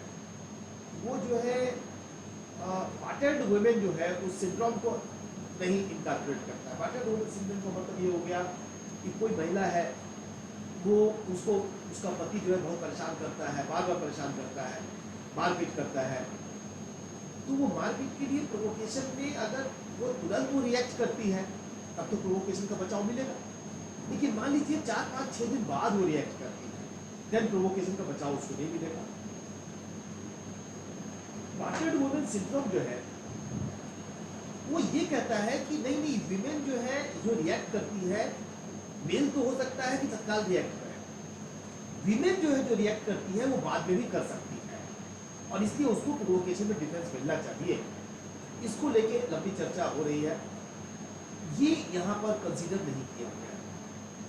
प्रश्न दिक्कत ये है कि how to consider it, this is a big problem. The feminist jurist and the feminist scholars, they just keep on making you and cry on this should be changed. They are not proposing it, how to change it. So this is an opportunity for all those who feel that this can be changed. I have tried to make this provision, but I found it is very difficult. कल को कोई दूसरा व्यक्ति भी ये argument कर सकता है कि भैया आप तो शेड्यूल ट्राइब के थे, हमारे ऊपर अत्याचार होता था, हमने 5 दिन बाद बदला लिया। कोई और व्यक्ति भी कर सकता है, ठीक है। तो ये जो है, ये जो मामला है केवल महिला और पुरुष का नहीं है, ये मामला तो बहुत वाइड हो सकता है। ये मामला रिलीजियस हो सकता है, हिंदू मुसलमान का मामला हो सकता है। तो प्रोवोकेशन में कवर करके हम अनसर्टेनिटी तो नहीं पैदा कर रहे हैं। इसलिए मैं फेमिनिस्ट जूरिस्ट के साथ तो एग्री नहीं हो पा रहा हूँ, क्योंकि I have not seen any of the provisions. तो I have talked to many feminist scholars. तो वो चाहे तो वो इसमें अपना प्रपोजल दे सकते हैं, उसमें चर्चा बात। सेकेंड जो ह्यू एंड क्राई है वो मैरिटल रेप को लेकर। Marital rape should be declared an offence, और आई एग्री विद दैट कि ये भी एक ऑफेंस होना चाहिए, इसको ऑफेंस होना चाहिए। और there are some problem regarding कि कैसे एविडेंस कैसे आएगा, और फैमिली में आप क्या बेडरूम तक पुलिस को पहुंचाएंगे। This problem are there, but then marital rape should be offence. Ultimately अभी 18 years तक ऑलरेडी मैरिटल रेप ऑफेंस है। If you are under judicial separation, this marital rape is all your offence, but the current Sanhita has not proposed marital rape offence. So this can be considered. Now I come to section 494 and then I will go back to 304A. 494 है bigamy. अब bigamy का ये मामला है कि the Hindu marries more than one, it is an offense. It is wide an offense. If the Muslim does, it is no offense. Highly discriminatory. 2023 में रह रहे हैं, डेमोक्रेसी क्या मतलब रह गया? What is this all nonsense? We should believe in equality principle. या क्या रिलीजन के आधार पर कि जो है वो 4 शादी कर लेगा तो वो वैलिड है और 1 शादी करेगा तो इनवैलिड है, और एक जो है आपको मतलब कि आपस अगर आपको शादी पसंद नहीं है तो आप डाइवोर्स ले सकते हैं, दूसरी शादी कर लीजिए अगर डाइवोर्स के लिए दूसरी पार्टी तैयार हो जाए. अगर प्लुरलिटी हो रही है आप डाइवोर्स ले लीजिए. डाइवोर्स की प्रोविजन को थोड़ा सा ठीक है रिलैक्स करना चाहिए. सुप्रीम कोर्ट का नया जजमेंट भी आ गया है जिसमें कॉन्स्टिट्यूशन बेंच ने कहा है कि इरेड्यूसिबल बेटिंग ऑफ मैरिज के लिए हम कर सकते हैं. पर ये प्रोविजन तो हम समझ नहीं पाए कि ये जो है चला आ रहा है और देश की आज़ादी हुए 75 साल हो गए, संविधान लागू हुई और क्या नॉनसेंस है. मैं समझ नहीं पाया कि why there is no change. 494 को टच ही नहीं किया. और यूनिफॉर्म सिविल कोड लाने की बात करते हैं हम. कहाँ से यूनिफॉर्म सिविल कोड आएगा? 494 को चेंज नहीं कर रहे हैं. इस पर मैंने विचार किया और ये बात जानते हैं हम लोग कि कहना तो आसान होता है, करना कठिन होता है. मैंने सोचा कि क्या बात है, वाई. शायद इसका रीजन ये है कि जो प्रोविजन ये कहता है कि if the marriage is wide under the law. 494 अगर आप पढ़ेंगे, मैं आपसे तो रिक्वेस्ट करूंगा टेक्नोलॉजी का सहायता लीजिए. तुरंत अपने मोबाइल पे खोलिए 494 और तुरंत देखिए. लैपटॉप हो तो और अच्छी बात है, टैब हो तो और अच्छी बात है. आज के टीचर के पास लैपटॉप और टैब हमेशा, या टैब जरूर होना चाहिए. मोबाइल तो क्या नहीं है हमारे पास, लैपटॉप और टैब हमेशा होना ही चाहिए. मान के चलिए आप, ठीक है, यू कैन नॉट अवॉइड. आप मिस कर रहे हैं अगर आपके पास नहीं है. भगवान की दया से सैलरी भी ठीक ठाक मिल रही है. टैब एक अच्छा खरीदना है, एक लैपटॉप लेना है, वही एक लेकर चलिए. 494 आप डाउनलोड करके चेक करिए. वहाँ लिखा हुआ है कि the marriage is declared wide under the law. Hindu marriage act में जो एक से ज्यादा मैरिजेस को वाइड डिक्लेयर किया गया है और उसके साथ साथ सेक्शन 17 में वाइड एंड उसको पनिश भी किया गया है. इसमें 494 में पनिशमेंट है. मुस्लिम मैरिज में, मैरिज के अंदर जो है वो मुस्लिम मैरिज के मुस्लिम लॉ में वो वाइड नहीं है. तो इसलिए मुझे समझ में आई बात कि अगर यहाँ चेंज करेंगे वो, तो ये तो इसकी भाषा बदलनी पड़ेगी बहुत ज्यादा. एक तो चैलेंज ये है, भाषा बहुत बदलनी पड़ेगी. This is first challenge. Muslim law में हमको वहाँ वाइड डिक्लेयर करना होगा, क्योंकि आप वहाँ वाइड डाल डिक्लेयर करें और यहाँ पनिशमेंट कर दें, ये बात जो है समझ में नहीं आती. तो पहले you have to declare it void. So जो करंट मुस्लिम लॉ है उसको भी चेंज करने की जरूरत है और जल्दी करना चाहिए. मुझे लगता है इसमें कोई बहुत दिक्कत नहीं है. मुस्लिम स्कॉलर्स भी तैयार हैं. ये कुछ जो है सांप्रदायिक कटमुल्ले हैं, हाँ, ये उटपटांग अपना बोलते रहते हैं. ये हिंदुओं में भी कहीं कहीं होते हैं. 1950 में जब संशोधन हो रहा था भारतीय, ये जब हिंदू संहिता में संशोधन हो रहा था, उस समय विरोध हुआ था, बहुत विरोध हुआ था. क्यों आप नया लॉ ला रहे हैं, हमारे धर्म में हस्तक्षेप कर रहे हैं. अरे संविधान में रह रहे हैं, डेमोक्रेसी में रह रहे हैं, जाओ किसी धार्मिक कंट्री में रहो जाकर. नहीं पसंद है हमारा संविधान, हमारा देश, हमारा कंट्री तो. लेकिन जब डेमोक्रेसी में आप रह रहे हैं, तो चाहे हिंदू है, चाहे मुसलमान है, चाहे ईसाई है, आपको डेमोक्रेसी में डेमोक्रेटिक वैल्यू और संविधान के अनुसार रहना होगा और सुप्रीम कोर्ट के डिसीजंस को जब तक परिवर्तित नहीं होता वो फॉलो करना होगा. सीधी सी बात है, बहुत ही सिंपल है. तो अब जो है इसको बदलना है 494 को. तो हमें लगता है कि सरकार को जो है ऑर्डिनेंस लाकर, कुछ भी ला करके वहाँ वाइड इसको डिक्लेयर कर देना चाहिए. बहुत अच्छी मेजोरिटी है और उसका समर्थन करना चाहिए. बहुत सारे मुस्लिम जो विद्वान है उसका समर्थन कर रहे हैं, वो नहीं कह रहे हैं कि नहीं गलत है. दूसरा चैलेंज है वो ये है कि खुद हिंदुओं का मतलब कि जो ट्राइबल कम्युनिटी है उसको मैं इंक्लूड कर रहा हूँ, उसमें भी कई जगहों पर जो बहुविवाह की प्रथा है वो मान्य है. वहाँ कैसे होगा, ये बड़ा चैलेंज है. और ये चैलेंज तो पहले भी रहा है, लेकिन एक झटके में बदलने में शायद दिक्कत होगी और उसका दुरुपयोग भी किया जाएगा, पॉलिटिकल दुरुपयोग भी होगा. तो मैं समझता हूँ कि इसका संशोधन का तरीका ये है, एक तो मुस्लिम लॉ में आप इसको वाइड डिक्लेयर करें, नंबर 1, और नंबर 2 आप ये डिक्लेयर कर दें कि 494 के अंतर्गत कि more than one marriage shell be punishable. साथ में एक प्रोवाइजो लगाते हैं, और प्रोवाइजो लगा के कहते हैं कि जो ट्राइबल एरियाज हैं वहां पर ये जो प्रोविजन है तब तक लागू नहीं होगा जब तक गवर्नमेंट नोटिफिकेशन ना कर दे। तो यूपी में लागू हो जाएगा, मध्य प्रदेश में लागू हो जाएगा। जहाँ ट्राइबल एरियाज बहुत डोमिनेट नहीं करते, ठीक है, बिहार है, झारखंड है, ट्राइबल है, लेकिन वहाँ बहुविवाह नहीं है। बहुविवाह तो नॉर्थ ईस्ट में ज़्यादातर है मामलों में है। तो हिमाचल प्रदेश है, राजस्थान है, वो लागू हो जाएगा। जहाँ नोटिफिकेशन के थ्रू होना है वहाँ समय देंगे, 10 साल 15 साल देख लेंगे क्या स्थिति है, बाद में उसको लागू कर देंगे। ये तरीका हो सकता है। ये 494 में जो पार्लियामेंट्री कमेटी है उसको देखना पड़ेगा कि 494 को कैसे ठीक किया जाए। अब हम आते हैं जो जो नए डेवलपमेंट हुए हैं, नए development, please open your video link, it is requested bye learned Professor Rakesh Singh sir, and we need to follow it. Please open your video link. So now section 142 of IPC आपके पास अगर है तो आप उसको search करके पहले ढूंढ लीजिए, छोटा सा सेक्शन 142 143 सर्च कर लीजिए। आईपीसी आपके पास अगर बेयर प्रोविजन है तो वो निकाल लीजिए। ये एक नई बात है जो हम लोगों ने ध्यान नहीं दी है, पर ये बहुत महत्वपूर्ण होने जा रही है अगले नेक्स्ट मतलब समझिए अगले 50-100 साल। सेक्शन 142 आईपीसी क्या कहता है? ये कहता है मेंबरशिप ऑफ अनलॉफुल असेंबली। एक अनलॉफुल असेंबली है जो 141 में बताई गई है आईपीसी में, हम उसके मेंबर बन जाते हैं, कुछ करते नहीं है, I become member of that. कैसे बनते हैं?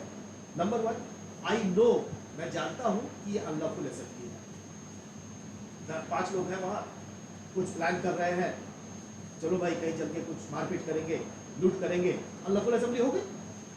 हमें पता है अभी, लेकिन मैं मेंबर नहीं हूं। क्यों? क्योंकि पता है क्यों।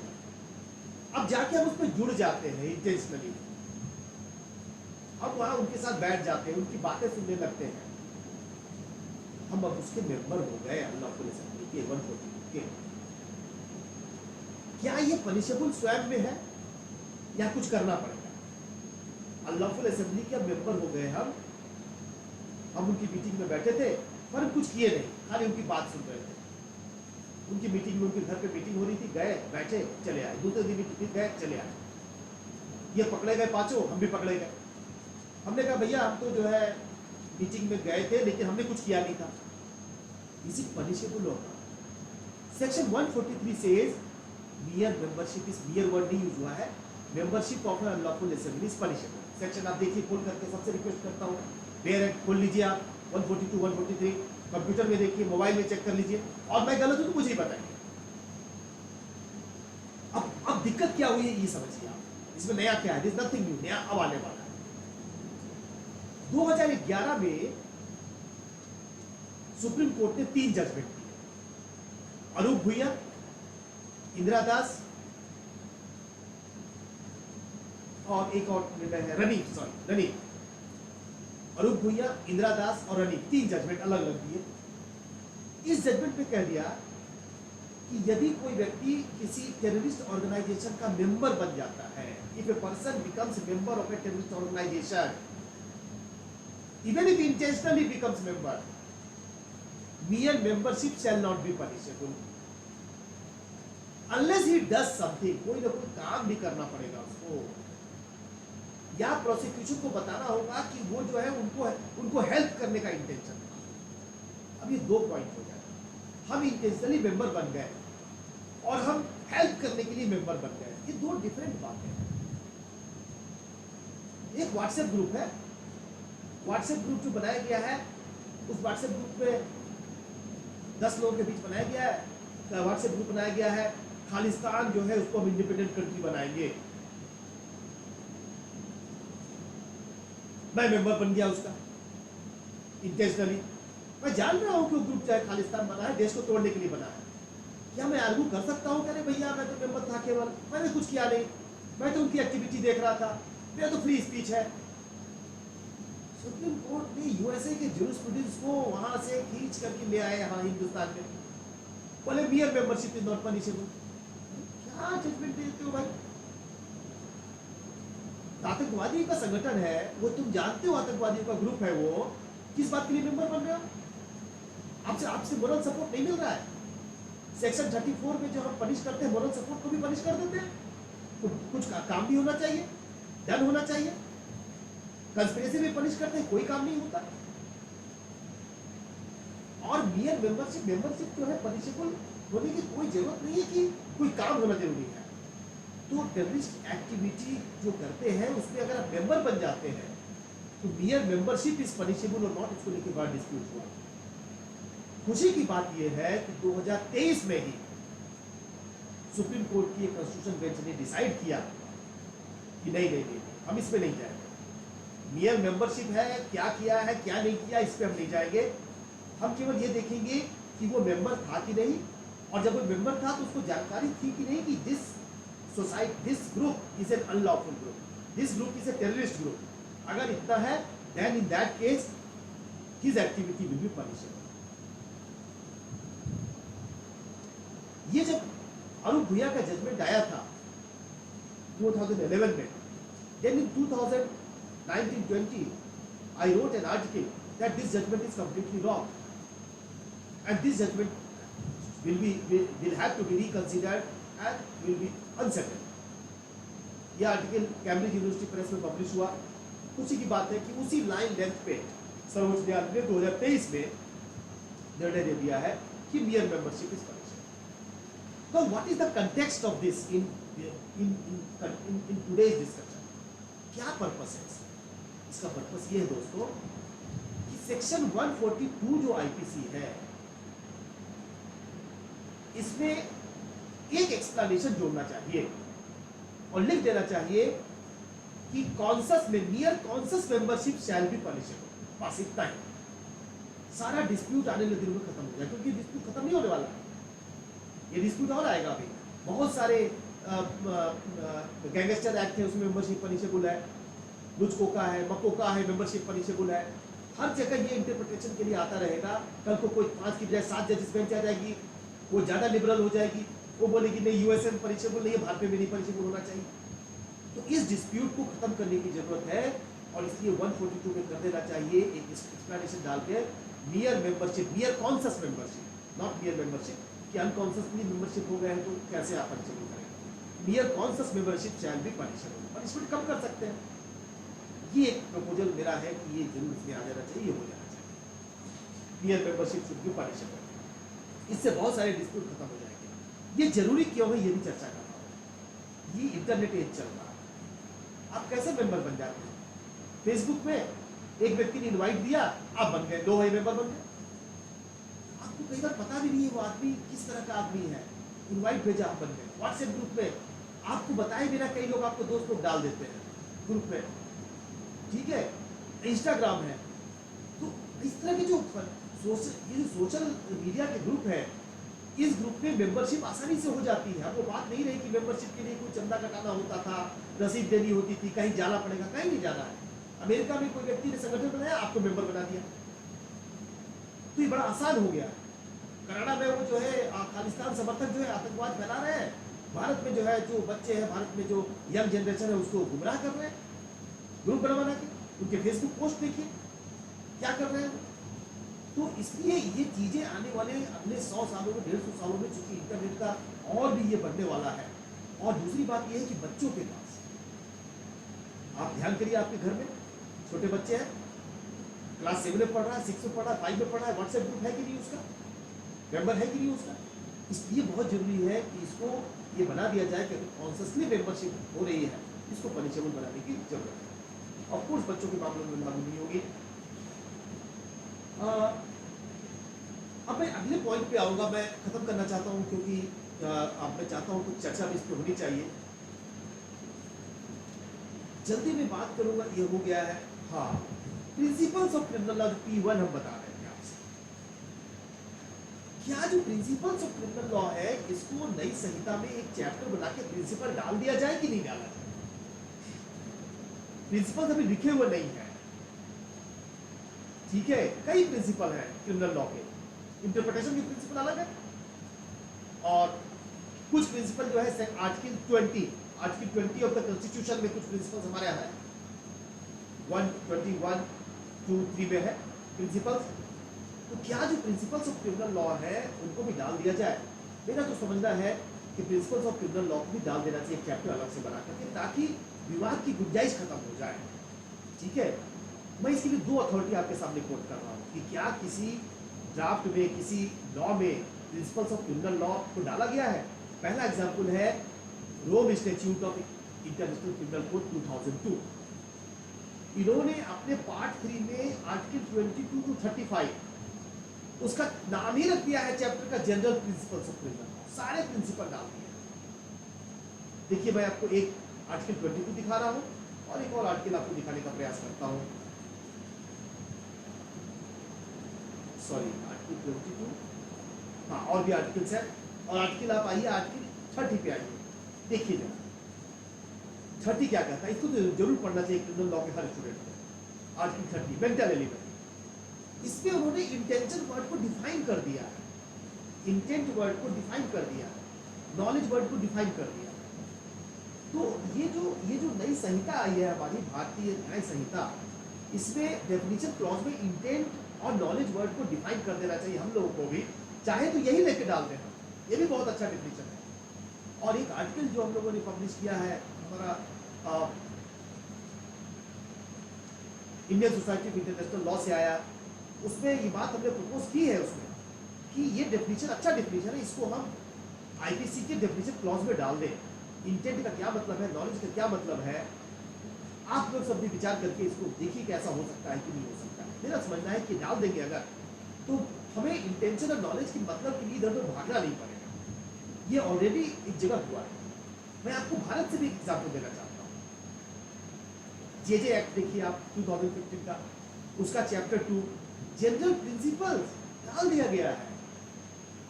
तो जब डाल दिया गया है principle of presumption of innocence, it is already provided in the law. Why IPC और सीआरपीसी और evidence act can not contain principle? Principle of natural justice भी डाल दिया इन्होंने लिख करके साफ साफ। आपको ध्यान होगा हमारे कॉन्स्टिट्यूशन में प्रिंसिपल ऑफ नेचुरल जस्टिस पढ़ा हुआ है 311 अगर आप पढ़ेंगे तो। जब तो प्रिंसिपल ऑफ जो ये प्रिंसिपल्स है P1 जिसे कहते हैं, ये नई संहिता में उपयुक्त स्थानों पे डाल देना चाहिए और इससे जो है बहुत सारी चीजों की क्लैरिटी रहेगी और ये तक सही अर्थ में न्याय संहिता हो जाएगा। सही अर्थ में ये जो है न्याय संहिता होगा, क्योंकि तब हम बात कर रहे हैं किसके का सिद्धांत के आधार पर काम करें। सेडिशन के लॉ की हम चर्चा कर चुके हैं। कुछ ड्राफ्टिंग डिफेक्ट है, फॉर एग्जाम्पल 150 आप पढ़ेंगे, लास्ट देख लीजिए आप, लास्ट में छूट गया है वर्ड, ये does not amount to sedition होना चाहिए था, छूट गया है। लेकिन हमने कहा ना कि जब बड़े बड़े काम होते हैं उसमें कुछ ना कुछ कमियां रह जाती हैं, उसके ऊपर ध्यान देने की जरूरत नहीं है बहुत ज़्यादा, उसको सुधार भी करते हैं। टेररिज्म की डेफिनेशन और ऑर्गेनाइज्ड क्राइम की डेफिनेशन, इसको लेकर एक चर्चा करना चाहता हूँ छोटा सा। जो टेररिज्म की डेफिनेशन है वो क्यों आईपीसी में डाली गई, ऑर्गेनाइज्ड क्राइम की डेफिनेशन 109 में क्यों डाली गई, क्या उसका फायदा है, क्या नुकसान है? पहले तो ये है कि अगर कहीं पर कोई कानून बना हुआ है तो हमें अलग से लॉ बनाने की जरूरत नहीं है। लॉ तो बहुत प्रिसाइज होना चाहिए, पर उन्होंने इस पर डाला क्यों? मैं इसका क्या एडवांटेज देखता हूँ। एडवांटेज ये देख रहा हूँ कि एक नया लेवल बन गया है। ये एक लेसर इविल इस सेंस में है कि अभी अगर कोई टेररिज्म करता है और मान लीजिए कि ऐसा लगता है कि ये मामला टेररिज्म का बन रहा है लेकिन यूएपीए के लेवल का नहीं है, तो अब आप आईपीसी में जो नई आईपीसी आने वाली है, मतलब भारतीय न्याय संहिता, उसमें you can register an FIR, trial can start. तो फिर बेल कैसे मिलेगी? सीआरपीसी में बेल मिलेगी, 438 लागू होगा, 439 लागू होगा, 437 लागू होगा, और ठीक है 167 लागू होगा। पर अगर अभी यूएपीए लागू होता है तो बेल के प्रोविजन बिल्कुल अलग है, जिसमें बेल नहीं मिल पाती। सिमिलरली और वहाँ स्पेशल कोर्ट्स भी है, तो लोग बेल पे लंबे समय तक पड़े रहते हैं।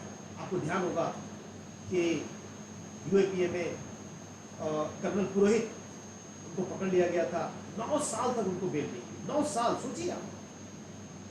ठीक है, हो सकता है कि वो अल्टीमेटली हो सकता है उनको डिक्लेयर कर दिया जाए कभी, कि हाँ वो उन्होंने अपराध किया है, तो ठीक है 9 साल तक बेल क्यों नहीं देंगे भाई?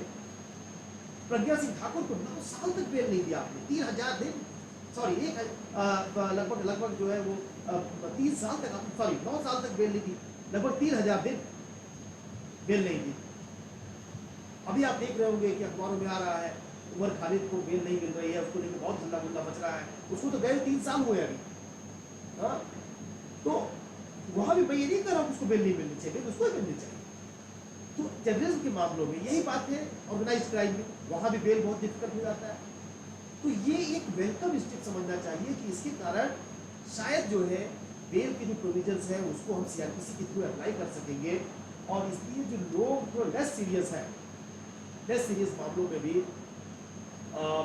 बेल के प्रोविजंस को लागू कर सकेंगे। इसका नकारात्मक पक्ष ये है कि पुलिस को दुरुपयोग करने के 2 नए प्रावधान मिल गए। अब वो कह सकती है किसी से कि भाई देखो टेररिज्म एक्ट में डाल देंगे तुमको, यूएपी के लिए परमिशन लेना पड़ता है, यूएपी के लिए स्पेशल परमिशन लेना पड़ता है अधिकारी से, टेररिज्म के एक्ट के लिए कोई परमिशन की जरूरत नहीं। तो एक प्रावधान सीआरपीसी में ऐसा करना चाहिए कि टेररिज्म और ऑर्गेनाइज्ड क्राइम के लिए अगर आपको डालना है वहां भी आपको परमिशन लेना होगा, ताकि पुलिस का नया दुरुपयोग ना करना शुरू कर, क्योंकि हमारे यहाँ पुलिस सिस्टम जो है वो दुरुपयोग काफी करती है। सीआरपीसी में कुछ चेंज किए गए, पर आज सीआरपीसी की चर्चा होगी। आखिरी पॉइंट में कह रहा हूं कि बड़ा अच्छा काम हुआ है, कम्युनिटी सर्विस एक पनिशमेंट हो गया है। कम्युनिटी सर्विस जो है एक्सप्रेस पनिशमेंट नहीं था, इम्प्लाइड रूप से पनिशमेंट का उपयोग कर रहे थे। जैसे मिसाल के तौर पर संजीव नड्डा का केस ले लीजिए आप, BMW hit and run case, उसमें सुप्रीम कोर्ट ने 304 में कन्विक्शन किया था, ध्यान रखिए आप, 304A में हाई कोर्ट ने कन्विक्शन किया, नेग्लिजेंट ड्राइविंग माना, लेकिन सुप्रीम कोर्ट की 2 बेंच ने माना कि 304 है culpable homicide not amounting to murder, लेकिन वहां भी कम्युनिटी सर्विस दे दी। मैं तो बिल्कुल ही सहमत नहीं हूं सर, मैं कम्युनिटी सर्विस से सहमत हूं, पर आपके जजमेंट से पूछे तो मुझे लगता है जजमेंट बहुत ही गलत जजमेंट था। ठीक है, पता नहीं किस बात से जज साहब इन्फ्लुएंस हो गए और उसे कम्युनिटी सर्विस दे दी। उसे तो कम से कम उसने 6-7 लोगों को मारा था, उसे जेल में रहना चाहिए था, 7-8 साल, तो 7 साल तो कम से कम रहना चाहिए था उसे जेल में। लेकिन खैर वो तो बात अलग होगी। कम्युनिटी सर्विस जो है इसको इंकॉर्पोरेट किया है। इसका अगला जो चरण होगा वो ये है कि इसके साथ साथ सरकार को, जैसे कि यूएस में है, जैसे कि इंग्लैंड में है, कम्युनिटी सर्विस गाइडलाइन बनी हुई है, वो गाइडलाइन बनाना होगा। जो रिसर्चर्स हैं हमारे बीच में, वो इसके गाइडलाइन बनाने में हेल्प कर सकते हैं, अपने डिसर्टेशन के थ्रू, अपने पीएचडी के थ्रू, अपने पेपर्स के थ्रू। और भी कई बातें कही जा सकती है, लेकिन चूंकि समय 15 मिनट और बचा है, मैं चाहता हूँ कि आपके बीच में चर्चा जरूर हो, कुछ ना कुछ आपके सवाल हो, आपका जो है एग्रीमेंट हो, आपका डिसएग्रीमेंट हो, जो बहुत इंपॉर्टेंट है, आपकी असहमति हो, तो मैं जो है उसका आपके सवालों का स्वागत करता हूँ।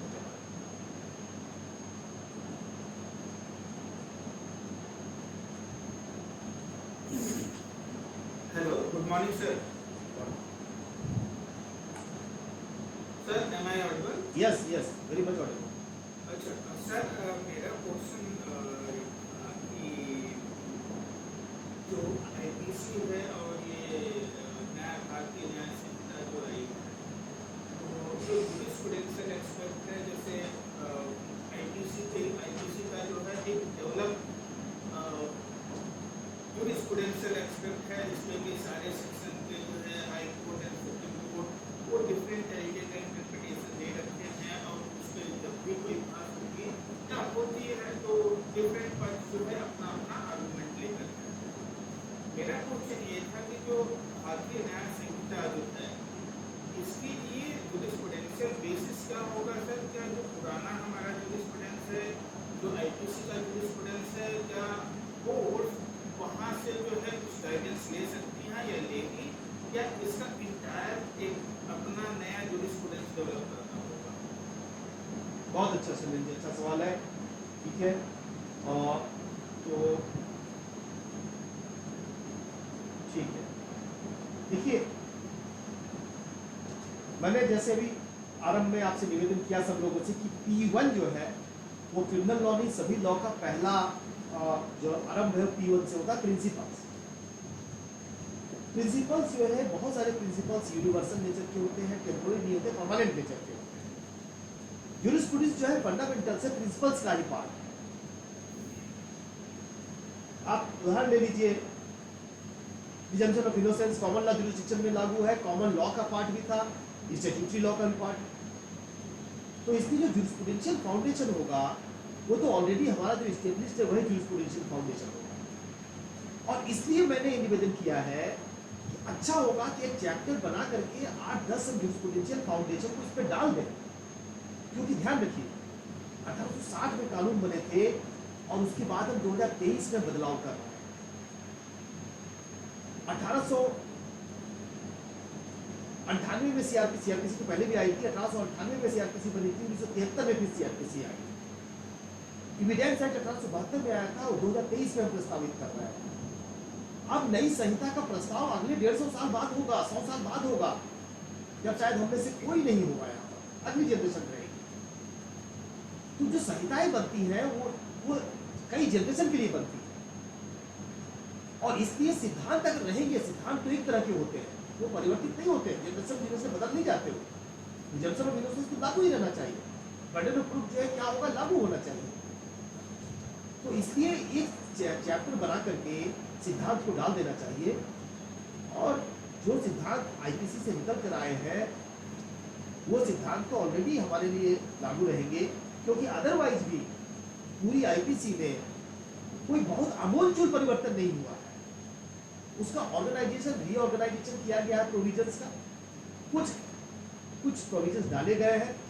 ऐसा नहीं कि कोई आमूलचूल परिवर्तन कर दिया गया, शायद आमूलचूल परिवर्तन के लिए मौका नहीं मिला इन्हें, या उनको लगा कि नहीं कर सकते, या कोई घबराहट थी कि वही कहना मुश्किल है। लेकिन इसमें परिवर्तन और भी बेहतर हो सकता था, जिसके लिए अभी स्कोप है हमारे पास।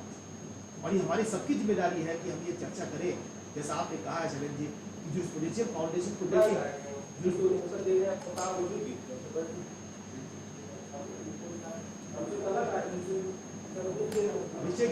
अभिषेक जी आपकी आवाज आ रही है, आप म्यूट कर लें। Good morning Abhishek ji mute कर लें आप। जी हाँ बताइए। जी मैं sir doctor Abhishek, university of Allahabad. हाँ अभिषेक जी बताइए। सर आपका लेक्चर बहुत इंसाइटफुल था। हाँ मेरा सर एक छोटा सा सवाल है। जी हर्बर्ट पैकर की एक किताब है sir, limits of criminal sanction. वैसे मेरा स्पेशलाइजेशन सर क्रिमिनल लॉ नहीं, लेकिन फिर भी ये सवाल चूँकि आपका सर लेक्चर इतना इंसाइटफुल था और इतना थॉट प्रोवोकिंग था, तो मुझे लगा कि ये सवाल पूछा जाना चाहिए। हर्बर्ट पैकर की किताब है sir, limits of criminal sanction, उन्होंने एलोकेशन ऑफ कॉम्पिटेंसी की बात की। हमारे यहाँ जो सर क्रिमिनल लॉ अभी तक जो उसमें जो रोल और कैपेसिटी थे विंग्स के, डिफरेंट विंग्स के, वो काफ़ी इल डिफाइंड और कहीं कहीं लगते थे, इल डिफाइंड थे, कहीं कहीं लगते थे ओवरलैप के। तो क्या सर आपको लगता है कि नया जो ये एक्ट आएगा उसमें इन चीज़ों का ध्यान रखा जाना चाहिए कि जो allocation of competency different wings, उनको जो कॉम्पिटेंस एलोकेट किया गया है वो काफ़ी सेपरेबल हो और क्लियर वे में। ठीक है अभिषेक, सही बात है, बहुत बहुत धन्यवाद आपको। और बिल्कुल देखिए, आप जो कह रहे हैं कि जो एलोकेशन है वो सेपरेट होना चाहिए, बिल्कुल होना चाहिए। क्योंकि सिविल विधि में तो मान लीजिए थोड़ा सा कुछ अगर कन्फ्यूजन तो चल भी जाएगा, अगर क्रिमिनल लॉ में थोड़ा भी कन्फ्यूजन होता है उसका बेनिफिट सीधे एक्यूज को मिलता है। और एक्यूज जो है वो अगर वो मतलब कि वो छूट जाता है, विक्टिम जो है उसको लगता है कि अन्याय हो गया, समाज के साथ भी अन्याय होता है, और इसलिए अपराधों के बढ़ने की जो है जो संभावनाएं बढ़ जाती हैं। तो एलोकेशन जो होना चाहिए वो बिल्कुल बिल्कुल सही, उसमें असहमत हूँ नहीं, बिल्कुल क्लैरिटी तो होनी चाहिए। लेकिन क्या ये संहिता ये कर पाएगी, मुझे इसको लेकर थोड़ा सा संदेह है। उसके पीछे 2-3 कारण है। एक तो कारण ये है कि मुझे ऐसा लग रहा है कि संहिता के निर्माण के लिए जितना डिवोशनल तरीके से काम होना चाहिए था शायद वो नहीं हो पाया, क्योंकि मैंने आपको बताया कि ये नहीं है, ये नहीं है, ये सब चीजें थी, होनी चाहिए थी। दूसरा, संहिता बन रही है, अगर आप पुरानी संहिता देखेंगे जो मैकॉले ने बनाई थी, उसके साथ में कारण दिए हुए हैं। हम उन कारणों से सहमत असहमत हो सकते हैं। आपने भैया संहिता इतनी बड़ी आप बदलाव कर रहे हैं, पूरी जनरेशन 100, 150, 200 सालों के लिए बना रहे हैं आप, आपको हर एक प्रोविजन के साथ कुछ कारण बताने चाहिए थे, वो कहाँ है कारण? ठीक है, नेशनल लॉ यूनिवर्सिटी दिल्ली के साथ जो है कोई उसने कोई क्रिमिनल लॉ रिफॉर्म की रिपोर्ट प्रस्तुत की है, वो रिपोर्ट क्यों नहीं आ रही है पब्लिक डोमेन में? मुझे उम्मीद है उनमें से कुछ लोगों ने जरूर कारण बताया होगा। तो इसलिए जब तक हम कारणों को नहीं जानेंगे तब तक हम ये नहीं कह सकते कि एलोकेशन चाहिए कि नहीं। फिलहाल तो ऐसा लग नहीं रहा कि एलोकेशन सही है। मैंने जैसा एग्जाम्पल दिया आपको कि आप देखिए कि ऑर्गेनाइज्ड क्राइम और टेररिज्म को भी एक ऑफेंस बना दिया गया। मैं केवल गेस कर सकता हूँ कि इसका कारण क्या होगा, और मैं केवल पॉजिटिव साइड देख रहा हूँ, नेगेटिव साइड भी उसके ऑर्गेनाइज्ड क्राइम को दुरुपयोग भी होगा तो भैया ऑर्गेनाइज्ड क्राइम में तुमको डाल देंगे, चलो ठीक है। अब वो ट्रायल चल रहा है उसका, ठीक है। तो इसलिए चूंकि हमने हर्बर्ट पैकट का जिक्र किया है, इसलिए मैं एक लाइन जरूर बताना चाहता था इसके साथ साथ कि वो जो crime control model due process model है, इसके लिए हर्बर्ट पैकट जाने जाते हैं। और जब हम न्याय की बात करते हैं कि न्याय संहिता है, तो ऐसा लगता है कि हम शायद ड्यू प्रोसेस मॉडल की तरफ जाना चाहते हैं। लेकिन अगर आप ध्यान से देखेंगे तो इनमें कई मामलों में कैपिटल पनिशमेंट को बढ़ा दिया गया है। मिसाल के तौर पर टेररिस्ट ऑफेंस में कैपिटल पनिशमेंट है। मिसाल के तौर पर 303 जो अनकंस्टिट्यूशनल था उसमें कैपिटल पनिशमेंट हो गया है। मिसाल के तौर पर 304 का 4 मतलब culpable homicide not accounted to murder, इसमें पहले कभी भी मिनिमम पनिशमेंट नहीं था, आज अभी मिनिमम पनिशमेंट डाल दिया गया है इसमें। आप चेक करिए 304 के पार्ट 2 में पार्ट 1 में मिनिमम पनिशमेंट नहीं है, अभी पार्ट 1 में मिनिमम पनिशमेंट डाल दिया गया है। तो मिनिमम पनिशमेंट अब लगभग 70 जगह है। पहले आईपीसी में मिनिमम पनिशमेंट जो लेस देन था, पहले का मतलब 2018 के अमेंडमेंट के बाद से, ये 18, 20, 22 जगह हार्डली है, अभी वो 72 जगह आ गया है। तो आप पनिशमेंट बढ़ा रहे हैं, तो आप ड्यू प्रोसेस मॉडल की तरफ जा रहे हैं कि क्राइम कंट्रोल मॉडल की तरफ जा रहे हैं। मैं तो समझता हूँ क्राइम कंट्रोल मॉडल की तरफ जा रहे हैं। तो इसको भी ध्यान रखना होगा। अगर ये आवश्यक है, अपराधी को तो सजा होनी चाहिए, सख्त सजा होनी चाहिए, अगर वो प्रोफेशनल क्रिमिनल सख्त सजा होनी चाहिए। पर अगर हम जो है पनिशमेंट बढ़ा रहे हैं तो हम ये तो नहीं कह सकते कि हम ड्यू प्रोसेस मॉडल की तरफ जा रहे हैं। ये शिफ्ट एक क्राइम कंट्रोल मॉडल की तरफ है। Thank you. हाँ विकेश जी बताइए क्या प्रश्न है आपका?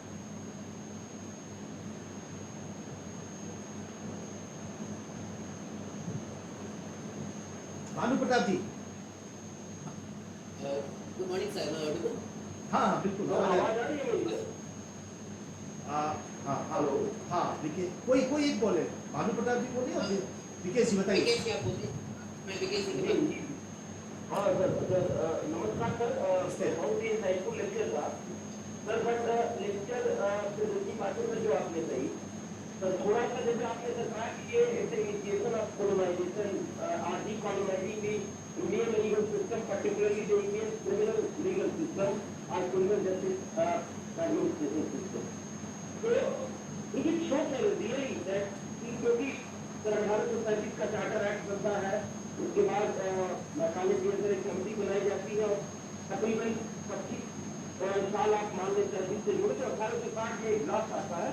और उस समय की जो सोशियो इकोनॉमिक कंडीशन थी, पर्टिकुलरली जो ऑफिसर्स के माइंड में जो आपराधिक कानून बनाने के पीछे उनकी मंशा थी, वो ये था कि उनकी पॉलिसी लग गया वॉज वेरी क्लियर कि कितना ज्यादा रिसोर्सेज को रीएलोकेट यहाँ से ले जाके लोकेट कर सके, और गवर्नमेंट तो उनकी अपनी पॉलिसी थी।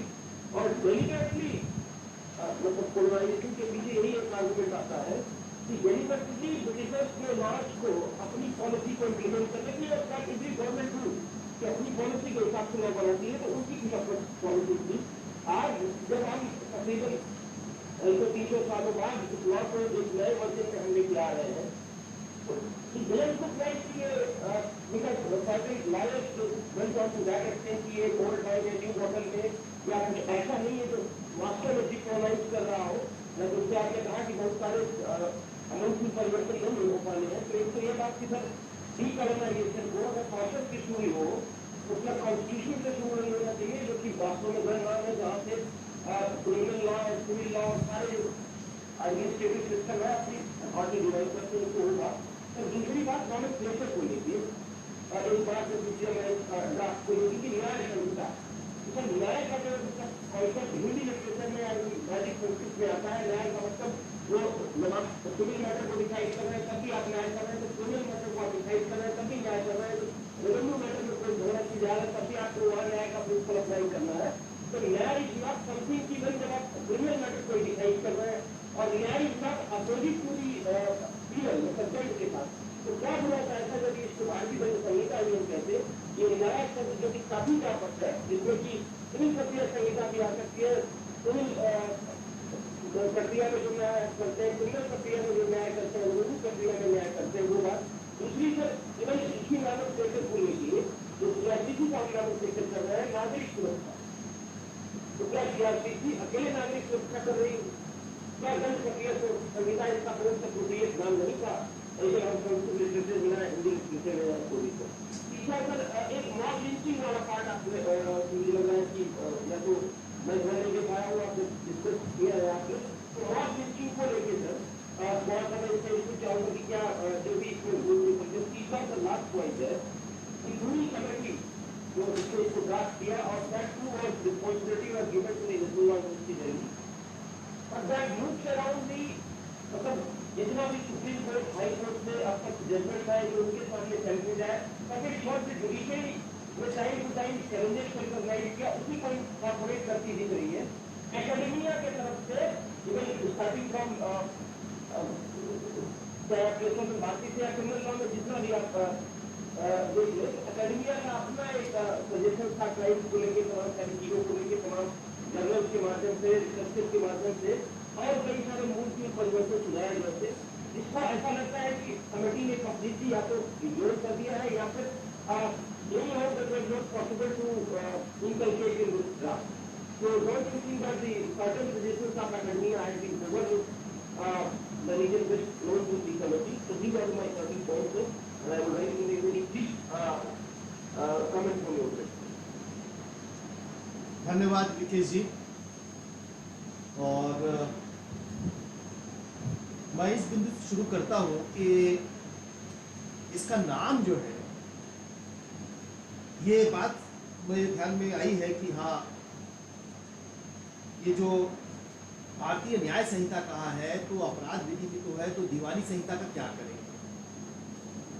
यही चर्चा मैं कर रहा था कि 3-4 दिन पहले जब भाई अमरिंदर अजीत जी आए थे तो उन्होंने ये बात मेरे ध्यान में लाई थी, और आज आप भी ये बात मेरे ध्यान में ला रहे हैं। मुझे लग रहा है कि इस बात में दम है, और इसलिए इस विवाद में बहुत जाने की बजाय अगर इस संहिता का नाम भारतीय अपराध न्याय संहिता कर दिया जाए, और जब सिविल कोड को हम चेंज करेंगे तो भारतीय दीवानी न्याय संहिता हम कर दें, तो शायद जो सरकार का मंतव्य है और शायद आप जो चर्चा कर रहे हैं, दोनों के बीच का एक रास्ता निकल जाए। तो अपराध न्याय संहिता करने से आपका जो ये है, आपका जो बहुत ही जेन्युइन है, आपका ये कैसे मालूम चलेगा, वो बात कर रहे हैं। दूसरा ये है कि आपने चर्चा की कि क्या नागरिक सुरक्षा, आप उस पर चर्चा नहीं कर रहे हैं, क्या वही नागरिक सुरक्षा करती है? नहीं, नागरिक सुरक्षा तो और भी करती है। तो उसमें अगर जाएंगे तो फिर सीआरपीसी, क्रिमिनल प्रोसीजर कोड, तो फिर प्रोसीजर कोड तो और भी है, यूआईपीए में भी प्रोसीजर दिया गया है, पीसीए में भी प्रोसीजर दिया गया है। तो उतना तो अगर जा करके अगर हम इतना एनालिसिस करेंगे, इतने डीपर एनालिसिस करेंगे, तो शायद फिर रिजल्ट आने में बहुत दिक्कत होगी, और इसलिए हमें उसकी इतना डीपर जाने की जरूरत नहीं, जब तक कि बहुत अनिवार्य है। अगली बात यह है कि क्या डीकोलोनाइजेशन कभी नहीं होना चाहिए था संविधान के समय से? मैं इस बात से सहमत हूँ, लेकिन क्या है कि जब संविधान हमारा बना तो हम बहुत ही कठिन दौर में थे। देश नया था, देश की आजादी नहीं थी, देश का संविधान नया था, देश को चलाने वाले लोग नए थे, देश में विपरीत विचारधारा के लोग थे, उन सबको साथ लेके चलना था। और इसलिए संविधान में कई ऐसे प्रावधान रह गए जो कि वास्तव में वो कोलोनाइजेशन के रूप ही। आपको एक उदाहरण देता हूं, इंडिया दैट इज भारत। क्या इंडिया का आइडेंटिफिकेशन ऐसे होगा? विश्व में कौन सा देश है जिसका आइडेंटिफिकेशन इस प्रकार से होता है? लेकिन अब उस समय उनके दिमाग में जो बात आई, उस परिस्थिति में उन्होंने कर दिया। ठीक है, परिस्थितियां उस तरह की थी। तो मैं समझता हूं कि कॉन्स्टिट्यूशन का डीकोलोनाइजेशन की शुरुआत तो कभी से होनी चाहिए थी, और अगर अभी भी अगर सरकार शुरू करना चाहती है और ये उसके एजेंडा का पार्ट भी है। तो सही गलत, अगर गलत करती है तो विरोध होना चाहिए, और सही करती है तो हमें उसका समर्थन करना चाहिए। तो कॉन्स्टिट्यूशन के समय से डीकोलाइजेशन होना चाहिए था, लेकिन एक तो मैंने बताया आपको कि एक तो वहाँ की स्थितियाँ ऐसी थी, और दूसरा जो हमारा नेतृत्व था आरंभ में पंडित नेहरू का, वो थोड़ा सा जो है पश्चिम से जरूरत ज्यादा प्रभावित था, और वो साहसिक निर्णय नहीं ले सकता। मैं ये नहीं कह रहा हूं कि उस समय जो निर्णय हो गया वो जानबूझ के ऐसा किया, नहीं, उस परिस्थिति में वो निर्णय लिया, हो सकता है कि वो निर्णय उनके लिए सही रहा हो, लेकिन उसकी मीमांसा हम करते हैं तो हम पाते हैं कि शुरुआत के दौर से ही शिक्षा को लेकर जो परिवर्तन होना चाहिए था, हम मैकाले आधारित शिक्षा पढ़ते पढ़ाते रहे। हम ब्रिटिशर्स ने जो कह दिया हम उसी ढर्रे पे चलते रहे। हमने अपनी संस्कृति, अपनी सभ्यता, हमारे जो प्राचीन ग्रंथों में क्या था हमने ध्यान नहीं दिया। वो आरंभ में होना चाहिए था, पर उसमें विलंब हो गया। लेकिन कोई बहुत विलंब नहीं हुआ है देश के लिए, तो कोई बात नहीं। 50-60 साल के बाद भी अगर हम शुरू कर रहे हैं तो अच्छी बात है। साहसिक निर्णय की बात से मैं उदाहरण दूंगा। जब यूनाइटेड नेशन की सीट हमें ऑफर हुई थी, आपको पता है यूनाइटेड नेशन की 2 बार सीट ऑफर हुई थी हमें, हमने चीन से डर करके, घबरा करके, चीन नाराज हो जाएगा, हमने जो है उसको ले लिया, और उसको दुष्परिणाम हमें भुगतना पड़ा, आज तक भुगत रहे हैं। कश्मीर को लेकर जो निर्णय किया उसके परिणाम आज तक भुगत रहे हैं। तो इसलिए 3 कारण मैं समझता हूं कि क्यों कॉन्स्टिट्यूशन के समय नहीं हो पाया। एक तो नयापन था, नए लोग थे, नई आशा थी, तो नई आशंकाएं भी थी, और दूसरा जो नेतृत्व था उसमें जो साहस होना चाहिए था, जो विजन होना चाहिए था, शायद वो विजन नहीं रह पाया। लेकिन मैं ये भी कहूंगा कि पास्ट इज पास्ट, बहुत ज्यादा पास्ट के पीछे पड़े रहना नहीं चाहिए, हमें आगे देखना चाहिए। पंडित नेहरू ने कई बड़े अच्छे काम भी किए, मैं उस दिशा में आगे नहीं जाना चाहता। अगला प्रश्न आपका है मॉब लिंचिंग को लेकर। मॉब लिंचिंग को लेकर कानून एक विशेष रूप से आ गया है, इसमें भी कैपिटल पनिशमेंट है, मैं ये भी चर्चा कर रहा हूं। मॉब लिंचिंग कहती है भाई, ये जैसे सामूहिक रूप से आप हत्या, जैसे सामूहिक गैंग रेप होता है, तो गैंग मर्डर जो है वो मॉब लिंचिंग हो गया है। ठीक है, अच्छी बात है, मॉब लिंचिंग को बना दिया है तो बहुत अच्छा है, आसान हो गया है थोड़ा सा कैपिटल पनिशमेंट देने के लिए। मॉब लिंचिंग के मामले में एक कैटेगरी बना दी है, रेयरेस्ट ऑफ द रेयर में भी आप कैटेगरी में जाना होता था, अब एक ही है, यहाँ भी कंसिडर कर सकते हैं। मॉब लिंचिंग के ऑफेंस अलग बना दिया गया, ठीक है। आपने बताया कि ऐसा लगता है कि एकेडमिया को कंसिडर नहीं किया। मैंने इसलिए बताया कि ये जो पूरी एक्सरसाइज हुई है, इसमें जरूर गंभीरता रही होगी, पर जो गंभीरता होनी चाहिए थी नहीं। मैंने कुछ लोगों से बात किया है, मेरे से भी संपर्क किया था, पर एक इनफॉर्मल टाइप का इंटरेक्शन था, जिसमें मेरे से कुछ सुझाव मांगे गए थे, वो भी सीआरपीसी के मुद्दे पर, मैंने वो दे दिए। कभी जो है उसके लिए कोई अलग से बात नहीं की गई। हो सकता है कहीं और बात की गई हो सकता है कहीं और चर्चा की गई हो सकता है अन्य विद्वानों से चर्चा हुई हो, मुझसे ना हुई हो, कोई बात नहीं है। लेकिन एकेडमिया के सजेशन नहीं लिए गए, या लिए गए तो उसको स्वीकार नहीं किया गया, हो सकता है ऐसी बात हुई हो। लेकिन मैं कहूँगा कि अभी भी कोई ऐसा तो है नहीं कि चीज़ें खत्म हो गई।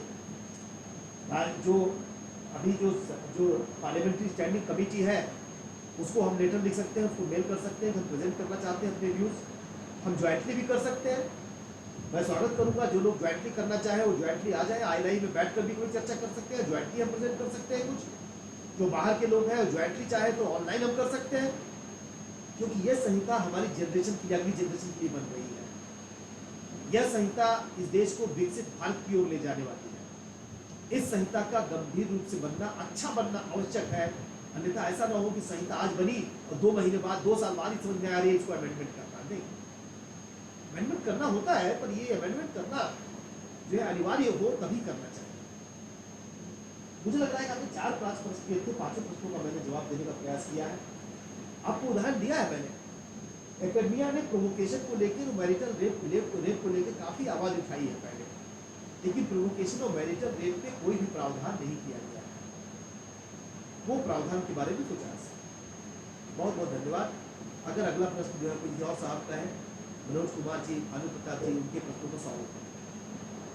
Thank you sir, thank you very much sir, बहुत बहुत धन्यवाद sir. Thank you. Graphic sir, good afternoon, बताइए। हाँ ग्राफिक सर, बहुत ही अच्छा लेक्चर था, बहुत इंसाइटफुल लेक्चर था।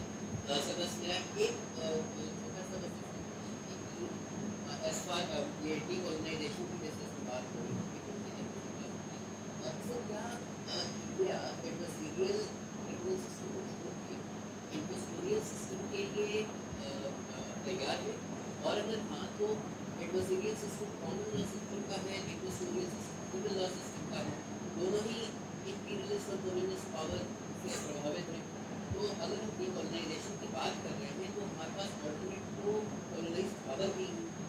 और दूसरा सर एक मेरा एक ऑब्जर्वेशन कि जो न्याय वर्ड लोग होंगे जब हम लोग दर्शन शास्त्र को पढ़ते थे या फिर अगर कोई सिक्स कोर्स लेंगे तो उसमें न्याय का मतलब तो थ्योरी ऑफ कॉग्निशन और थ्योरी ऑफ नॉलेज है। इसकी पहला मेरा क्वेश्चन है, दूसरा मेरा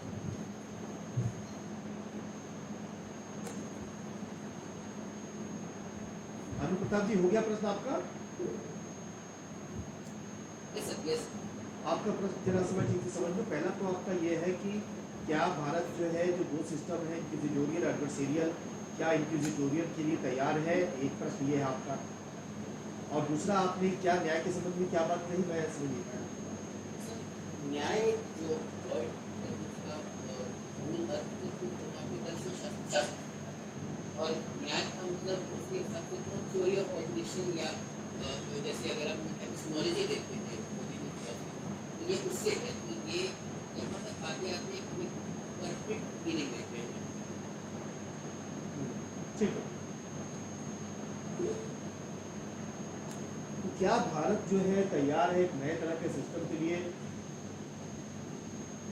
देखिए क्या है कि एडवर्सरियल सिस्टम और इंक्विजिटोरियल सिस्टम में से कौन सा सिस्टम अच्छा है कहना मुश्किल है, पर हमने जो है एडवर्सरियल सिस्टम को जो है अपनाया, लेकिन वो पूरी तरह नहीं अपनाया। उसमें इंक्विजिटोरियल सिस्टम के भी जो है जो एलिमेंट्स हैं, समय के साथ साथ with the passage of time, with the supreme court judgments, with the intervention of the supreme court, जिस तरह से हाई कोर्ट और सुप्रीम कोर्ट कमेटी बना देती हैं, वो कमेटी जाके खुद देखती हैं,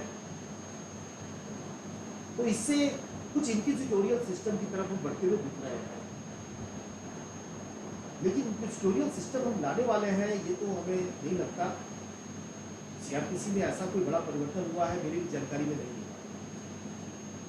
तो मुझे नहीं लगता कि इंक्विजिटोरियल सिस्टम की तरफ हम मतलब उसको हम अडॉप्ट कर लेंगे, तो ऐसा तो नहीं लगता मुझे, अनलेस कि हम जाने कि इंक्विजिटोरियल सिस्टम क्या वास्तव में काम का है। कुछ एलिमेंट्स जो अच्छे एलिमेंट्स हैं जिसमें कि न्यायाधीश को ज़्यादा हक दिया गया है कि वो इंटरफियर करे, वो पता करे न्याय तक पहुंचने के लिए, तो वो अच्छी बात है। वो पहले से ही प्रावधान था और जजमेंट्स के माध्यम से प्रावधान बढ़ रहे हैं, अच्छी बात है। जहां तक प्रश्न है कि न्याय जो शब्द है, तो मुझे ध्यान है कि जब मैंने सीएमपी डिग्री कॉलेज ज्वाइन किया था इलाहाबाद, तो वहां पे एक बार मुझे इलाहाबाद यूनिवर्सिटी के एक विद्वान मिले जो फिजिक्स के विद्वान थे, और उनसे एक व्यक्ति ने प्रश्न किया कि सर लेबोरेटरी वर्ड है कि लैबोरेटरी वर्ड है? तो उन्होंने कहा कि तुम फिजिक्स के विद्यार्थी हो, बोले हाँ, तुम ये बताओ कि तुम लैब में समय कितना बिताते हो, तुम ये बताओ कि तुम एक्सपेरिमेंट कैसे करते हो। लेबोरेटरी है कि लैबोरेटरी वर्ड है, ये वर्ड जो है अपने महत्व का है, पर इसमें इतना ज्यादा नहीं चले जाना है कि उसका मूल उद्देश्य भटक जाए। तो न्याय का वास्तव में क्या अर्थ है, ये उसका दार्शनिक अर्थ हम लेना चाहते हैं, उसका व्यावहारिक अर्थ हम लेना चाहते हैं। ये हमेशा हमें ध्यान होना चाहिए कि हमारा मुख्य उद्देश्य तो ये है कि जो कमजोर व्यक्ति है, जो गरीब व्यक्ति है, उसके अधिकारों का उल्लंघन ना हो और समानता हम लाने का प्रयास कर सके, जो बहुत ही कठिन काम है, तो कम से कम इनइक्वालिटी को तो दूर कर सके, एक्सेस टू जस्टिस हम दे सके। ठीक है, लोगों को इतना तो हो कि यहाँ कुछ फेयरनेस रह रही है, विलंब हम दूर कर सके, भाषा को सरल कर सके, ड्राफ्टिंग ऐसी करें कि आम आदमी को अगर पूरी तरह ना समझ में आए तो कम से कम लॉ वालों को तो समझ में आ जाए भाषा क्या है, क्या कहा जा रहा है। तो इसलिए न्याय का तो मतलब क्या है कि बहुत कठिन अर्थ है। मेनली न्याय का मतलब तो है कि सेंस ऑफ सेटिस्फैक्शन है कि अच्छा हुआ है और बुरे को जो है एड्रेस किया गया। लेकिन दार्शनिक दृष्टि से अगर एड्रेस करना चाहें तो एड्रेस करके कोई विकल्प हमें देना चाहिए। और मैं बहुत ज़्यादा स्पष्ट में नहीं करूँगा कि न्याय का क्या वास्तव में अर्थ है। न्याय का अर्थ मेरे लिए है कि व्यक्ति जो पहुँचता है न्यायालय में, जो पुलिस के पास पहुँचता है एक आशा के साथ कि कानून का पालन किया जाएगा, क्या उस कानून का पालन हो रहा है, एफआईआर उसकी टाइमली दर्ज हो रही है, इन्वेस्टिगेशन हो रहा है, उसकी बात को ध्यान से सुना जा रहा है, न्यायालय में जा रहा है तो उसकी बात को जो है न्यायालय में सुना जा रहा है, बाकी उसकी बात को माना जा रहा है कि नहीं माना जा रहा है तो बात का प्रश्न है मेरे लिए। अभी तो ये है कि पहुंच सकता है, वो उसकी बात को सुना जा रहा है कि नहीं सुना जा रहा है। अगर ये संहिताएं इस दिशा में कुछ आगे बढ़ सके तो हम कहेंगे कि न्याय की दिशा में हम काफी आगे बढ़ गए। ठीक है, तो इस तरह से इसका जवाब देने का प्रयास करेंगे। मनोज जी, अगर आपका कोई प्रश्न हो तो पूछ सकते हैं। सर नमस्कार, मैं डॉक्टर मनोज मैडम। सर ये जो क्रिमिनल लॉ में पूरा रिपील करके एक नई व्यवस्था लाने की कोशिश की जाए, इसी को लेकर मेरे कुछ क्वेश्चन और कुछ कंसर्न्स कि जो सुनने में आ रहा है और पेपर्स में पढ़ रहे हैं, तो उसमें जो भी प्रोविजंस थे उनको इन्होंने कुछ उसमें कट शॉर्ट किए हैं, सेम वही है। और मुझे लगता है कि क्या इसकी जगह अगर हम आईपीसी को बाइलिंगुअल कर देते, नाम वही रहने देते कि भाई ठीक है, भारतीय दंड संहिता इंग्लिश में भी रहे, हिंदी में इंडियन पीनल कोड रहे, कुछ सेक्शन हटाने, कुछ सेडिशन है या बाकी अदर प्रोविजन जो। दूसरा ये कि क्या क्योंकि student of administrative law also, कि क्या जनरल पब्लिक को कॉन्फिडेंस सरकार ने लिया है कि हम एक नई व्यवस्था, क्योंकि 160 साल पुरानी व्यवस्था है and we are going to replace it, तो क्या जितने भी स्टेक होल्डर्स हैं कि एनफोर्समेंट मशीनरी, पुलिस, सारे लोग उसको इम्प्लीमेंट कर पाएंगे? क्योंकि उसके लिए सेंसिटाइज होना बहुत जरूरी है, टाइप प्रोविजंस के बारे में पता होना, क्योंकि कई बार देखने का था पुलिस वालों को बेसिक नॉर्म्स है वो भी समझ में नहीं है, अब आप एक नई व्यवस्था लेके आ गए।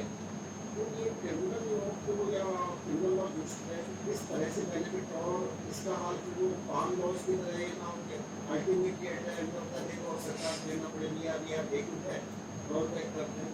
तो ये थोड़े से कंसर्न, क्योंकि इस पर एक पायलट स्टडी अगर हो जाती, इसलिए अगर स्टेट में या किसी डिस्ट्रिक्ट में करके किया जाता, दैट वुड बेटर सिचुएशन तो मेरी फाइनल।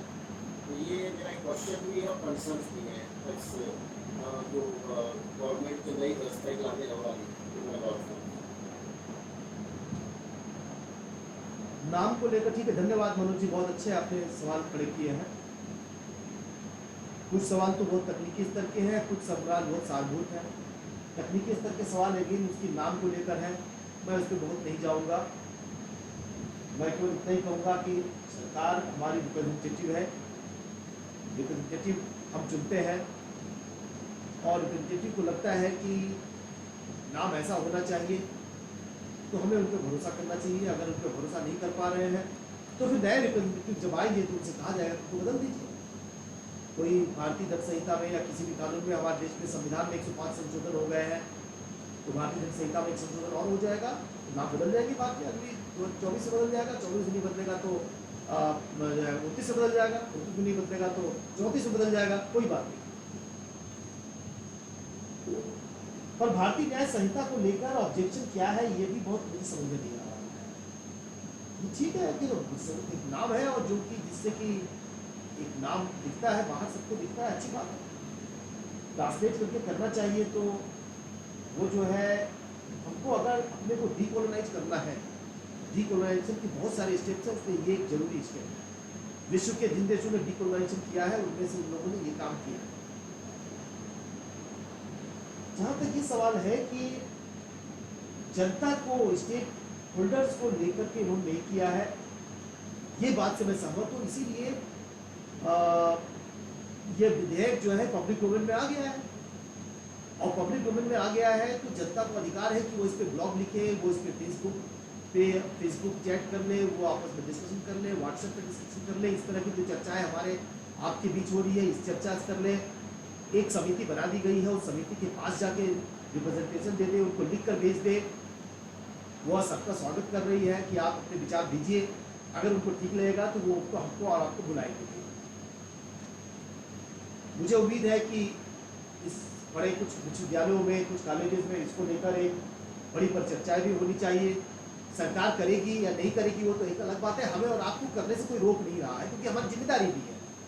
ये देश सरकारों का नहीं है, ये देश हम सबका है, और जो हमारा जो मौलिक कर्तव्य है उसमें कहा गया है कि साइंटिफिक जड़ को डेवलप करना हम सबका कर्तव्य है। मुझे उम्मीद है कि सरकारें निश्चित रूप से और लोगों से इसके बारे में चर्चा करेगी। आप जो स्टेक होल्डर्स हैं, लॉयर्स हैं, एकेडमिशियंस हैं, जजेस हैं, सबसे इसकी चर्चा वो जरूर करेगी, और कमेटी के माध्यम से चर्चा करेंगे। पायलट स्टडी का जहाँ तक सवाल है कि किसी एक जगह लागू करें, तो ये तो थोड़ा सा जो है पायलट। हाँ जी बताइए, आवाज आ रही है सर? आपकी आवाज आ रही है? आपकी आवाज आ रही है? बताइए। मैं ये कह रहा था कि ये जो है, हाँ आवाज आ रही है, बताइए। क्या मेरी आवाज आ रही है मनोज? ठीक है, तो ये मनोज जी, मैं यही कह रहा था मनोज जी की जो है ये पायलट स्टडी करना जो है थोड़ा सा मुझे लगता है कि मुश्किल होगा। हाँ जी बताइए, आवाज आ रही है आपकी? बताएं।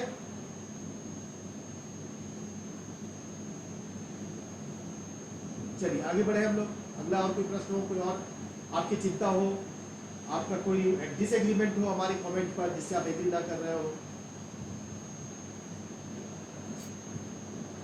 आप लिख भी सकते हैं, चैट बॉक्स में भी डाल सकते हैं। हाँ सर, नमस्कार। नमस्कार।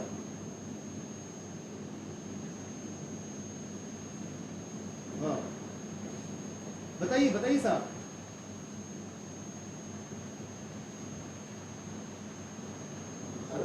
हाँ जी आवाज आ रही है, बता दीजिए आप।